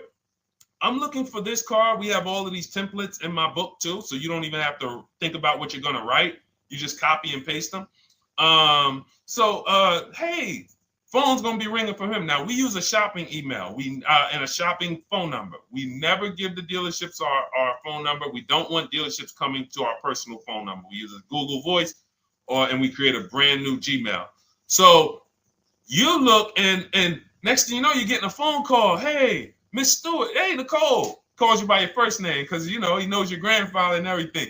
Hey, Nicole, I just got the email saying you wanted to get some you were shopping online. Like, what? Come on. So when are you coming in? You come on in. No, actually, I decided I'm going to get a couple offers. I just want to make sure Now Charlie has to compete. Now Charlie has to compete. And you're going to see that Charlie doesn't like to compete. He likes to make you think he gives you a great deal. And what you're going to see is Charlie's not going to win that battle all the time. Now, sometimes they'll go to bat and say, listen, I just got to do. But if he works for an 80% dealer, they're not going to let him go low enough to sell the car to you and win the bid. They're not going to let it happen. He can't do it. And then Charlie, that'll be the last barbecue that Charlie came to. Last barbecue. Oh, man.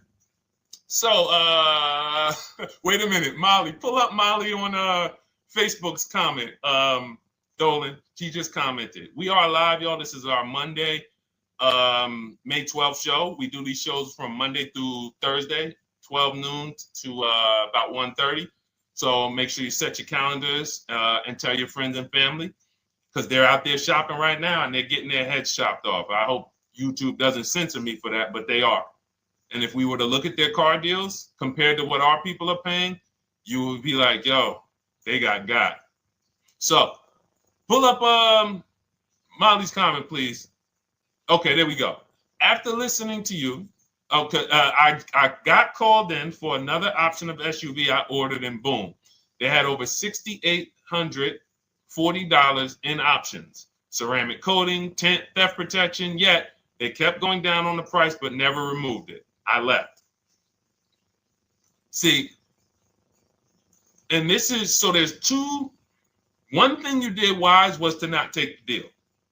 What I want you to get to is the point where people can no longer waste your time.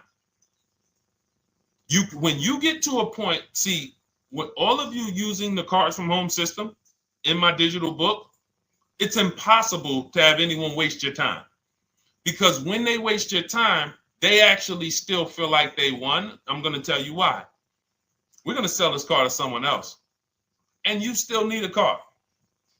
So that's why that's a reason why who's heard wait till the end, this bad negotiating advice, wait till the end to tell them you have a trade. They know that they literally will do this whole negotiation. You've been in there for 3 hours, 4 hours. Now you spring your trade in on them, and they know, well, we don't have to give her what she wants. We don't have to give her $16,000. Yeah, offer her 14. Offer her 14. Because she's been in here negotiating back and forth. We already dropped our price a little bit. We still got profit we're making, but listen, let's try to make some of that back on the trade-in. All right, offer her 14.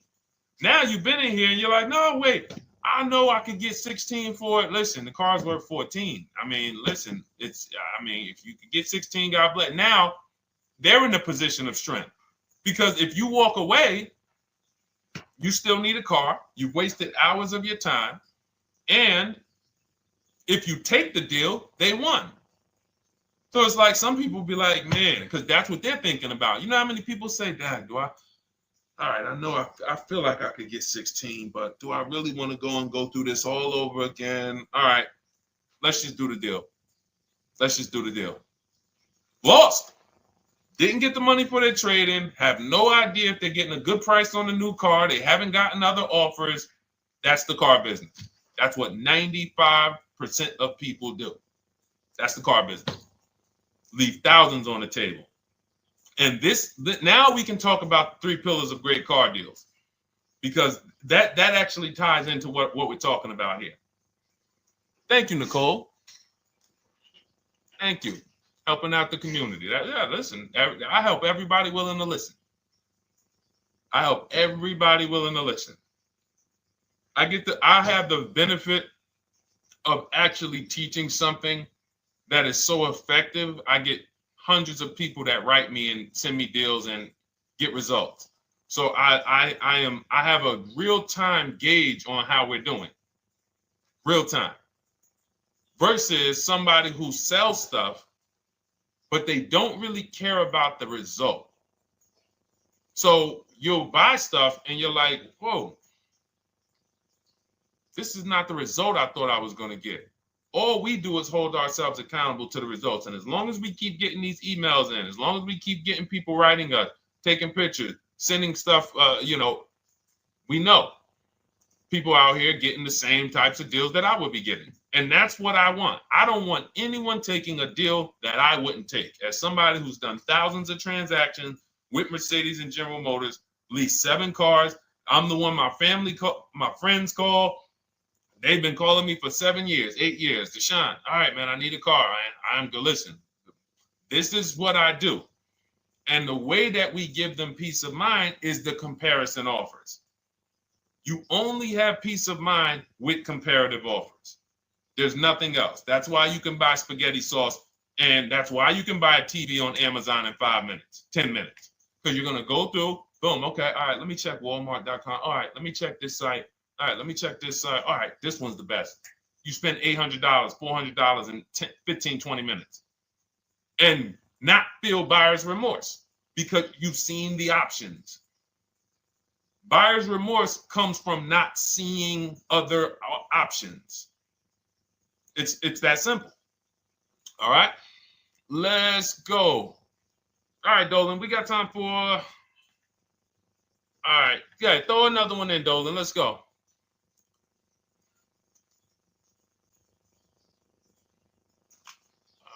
right. Okay, 2015 Mercedes-Benz C-Class C300. Hey, wait a minute. R. Hunter Photography. Just got the book, and I'm looking forward to reading it. Congratulations. Everyone who got your book, just type book in the comment section. I just want to give you a shout out. Thank you so much for those. If you have the book or if you just got the book, just type book. Thank you so much, R. Hunter Photography. Appreciate you. Make sure you send me your success story. That's what I care, whether you buy, lease, or purchase. Even when you use the bank bidding war, show me, hey, yo, this bank was at this interest rate. This bank was at this interest rate. And then the dealer got me this. Write me all of that stuff. I love hearing all of that. Michael, good to see you. Michael McLaurin on TikTok. Thank you so much. Use it and win. Use it and win. I want that book to return to you $5,000 to $10,000 per deal. So every single time you do a car deal, that book should be returning to you $5,000 to $10,000 per deal. All right, 2015 Mercedes C-Class, 85,000 miles. What are you thinking? See, there's nothing there. You get what I'm saying? There's nothing there. You have nothing to compare it to. Now, here's the thing. We teach something in the book called, and we still got to go to the 3 pillars of great car deals again. But there's nothing, we teach something, there's no boundaries in car buying. There haven't been no boundaries. For example, let's talk about the most expensive purchase most people make. Now, in this case, sometimes it's people's cars because people aren't buying houses as much as they used to. But the most expensive purchase people make is their house. Would anyone on here get a 40-year mortgage? Anybody? Yes or no? Thanks, EJ. Enjoy the book. I can't wait to hear from you. Anyone? Would anyone get a 40-year mortgage? Anybody? We got smart people on here. Anybody signing up for the 40-year mortgage? No. Okay. So if no one's signing up for the 40-year mortgage, the question is why? Why?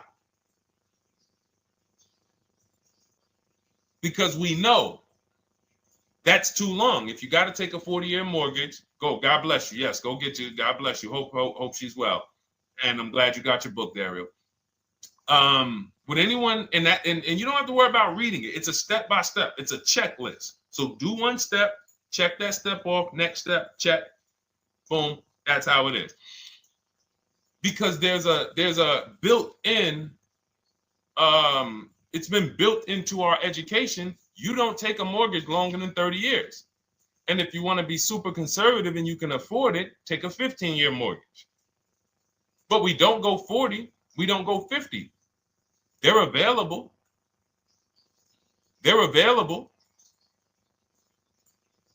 That's the same thing with 8-year car loans, 7-year car loans. And when we look at, so we have something called the rule of 72, which is 6 years. and the 10th birthday. What this says is you should never take a loan longer than 6 years, 72 months, and you should have the car paid off by the 10th birthday. Now, why? Because when I was in Mercedes, people who would come out is two people who hate, this is actually the same person. They hate Mercedes. They hate BMW. Why? Because they had an older one, no warranty, and they could not afford the maintenance and the repairs on top of the money they were paying for it. They hate it. You ever hear people say, oh, never buy that, man. I had one of those. It was a money pit. It was a money pit because you bought one that you wanted to shoehorn your way into the car. You couldn't afford the one that had the warranty, 3 years, 4 years old, buy an extended warranty, keep it 8, 9, 10 years, pay the car off in 5 or 6, and then you have, a couple years with no payment. You still have money to the side for your maintenance and your repairs when things go wrong. No, you bought one right from the start with no warranty because you wanted to be in a Mercedes. And they come out crying. You could just see it welling up in their eyes. We know, we've seen it too many times. That's a brand that people without any affordability index, they're going to buy cars that they cannot afford because they can afford the payment. And the saying is, if you can't afford to maintain it and repair it, you can't afford the car. So we never want a car that has a loan on it past the 10th birthday. That's an affordability gauge. That means I'm looking at a 6-year-old car. Car is 6 years old. 4-year loan. The amount of the number of years on the car, and this is in my book. Nothing I'm telling y'all is me coming off the top of my head or off the fly. I'm teaching you out of my book. That's what these shows are. I'm literally, when you are reading the book, I remember Deshone talking about this on the stream. Oh, I remember Deshone said this on the show. Everything I'm teaching you on the show is my book. So you can understand. I'm not winging any of this stuff.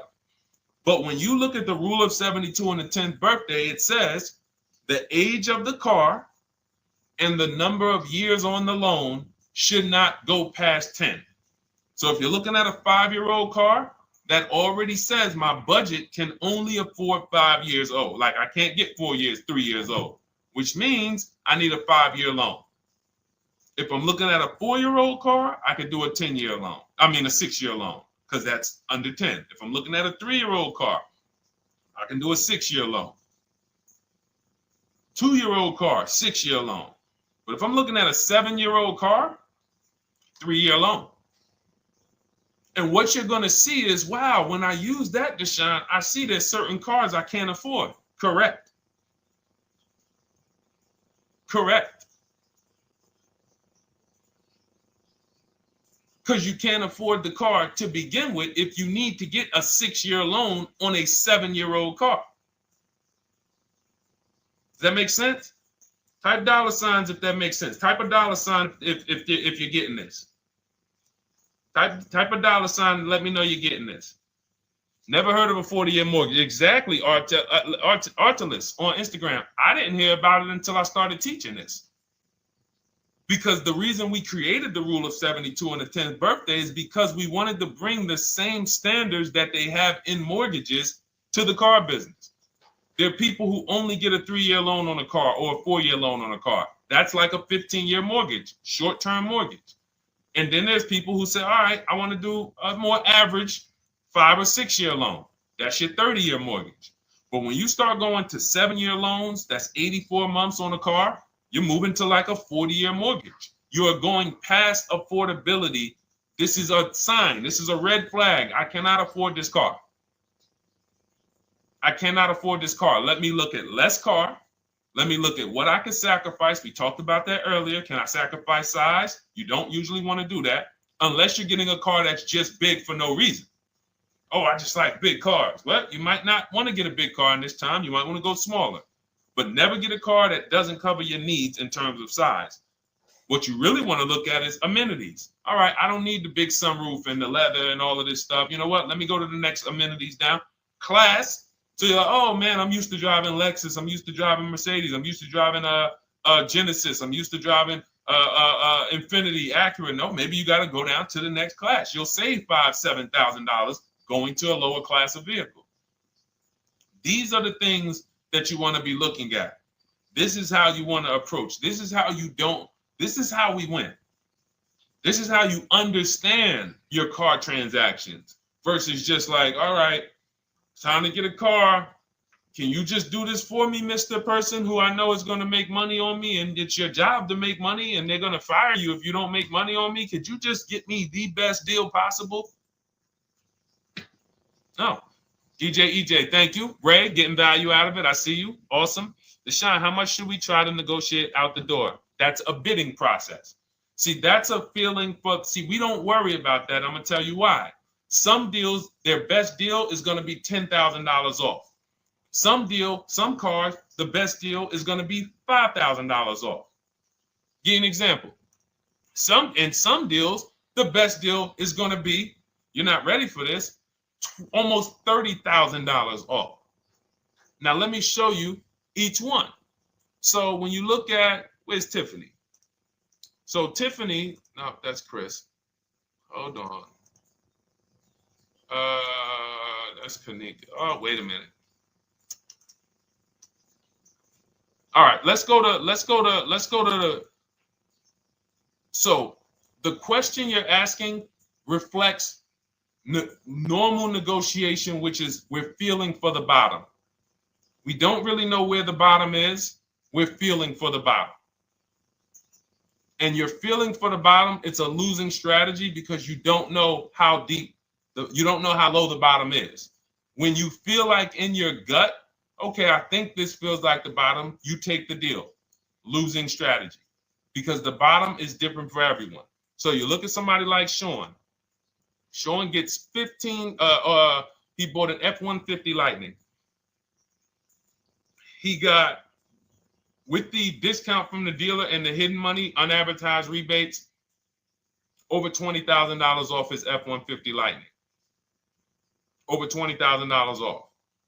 Now, you look at somebody who, let's see if we can find Kimberly. Kimberly, when she got her Maserati, I love just keeping Kimberly up because she's like, you know, she got over $20,000 off her brand new Maserati when she got it, even though it was last year. But I want to look for a smaller deal. So I think I might have took Tiffany's down. Hold on. Because Tiffany got a Mazda. Hold on. I used the strategy in your book. Hold on. Tiffany got a Mazda, and when she got her bids, her best offer was $6,300 off. That was the best offer on that car. But she had other offers that were $3,000 off, $2,000 off, sticker price, over sticker. That was $63,000 off, $6,300 off. Then you look at somebody like Milligan. Milligan got the biggest discount I've ever seen in my life.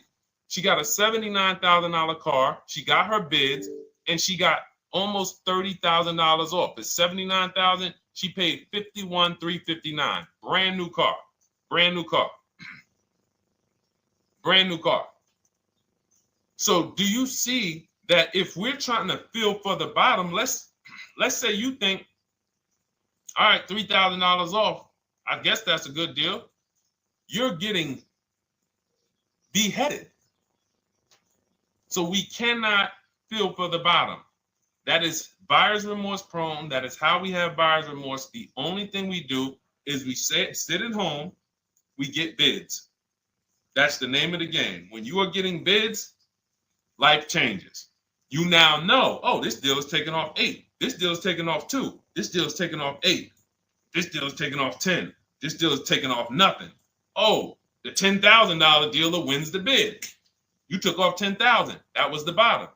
And again, we use the 25-to-5 strategy where I show you how to connect with 25 dealers in 20 minutes from home. You get your bid. You want to call around, do it by phone, call and get your bid by phone. We do this by email without talking. That is what's in my book. That's how we do it. So everything we talked about is in my new digital book. Cars from Home, 7 Steps to Saving Time, Money, and Avoiding Dealerships. Normally $97, part of our welcome offer. You get your copy for $24. That's 75% off. In my TikTok bio, click that link. My Instagram bio, click that link. Or YouTube comments and the Facebook comments, deshonsbook.com. 2 hours, get your $24 and let that continue to make money for you and keep money in your family. We didn't talk about. We didn't talk about selling leases and equity in leases. We didn't talk about the bank bidding wars. We didn't talk about, we dig deep on leasing versus buying. We hit on a lot today. Now, for those of you who are like, Deshone, I'm just meeting you, I don't really trust you yet, then start with my free cheat sheets. Dolan will put a link for you. You can go to DeshonesCheatSheets.com, put a link in the comments, and just start with my free cheat sheets. We've given thousands of people have started with my free cheat sheets. That'll expose you to the Cars from Home world, because once you see the value, like, wow, this is what Deshone's giving us for free. What is in the book? The book is your step-by-step checklist, step-by-step blueprint. But if you're like, you know what, let me just get started with the cheat sheets, go grab the cheat sheets. Now, mark your calendars. We're here Monday through Thursday, 12 p.m. Eastern Time. Show usually lasts about 90 minutes. You can bring your questions. You might be watching this on a replay, because you'll see a lot of people ask the same question you would have asked. But mark your calendar so you don't miss a show. We'll be back, and then we'll run the whole replays all through the weekend for those who couldn't be here during the week. So I'm going to start. I might start doing something for people who bring people. Write me some ideas, because what I really want is I want to come up with something, a way to reward people who share. That's why I wanted to give a free copy of my book to our nurse on TikTok. You know, like, I want to come up with something for people that bring people, that help me actually spread this message. DM me some ideas, and I'll watch that. I can't read all the DMs, but I will certainly start that DM with, you know, I have an idea, and then I'll know that's you, because I want to come up with something specifically for the people who share. All right. I'll see y'all tomorrow. Thanks for watching. This has been our show. Congratulations to everybody that got the book. Make sure you send me your success stories. Email me when you get your cars. I want to hear all about it. All right. God bless you.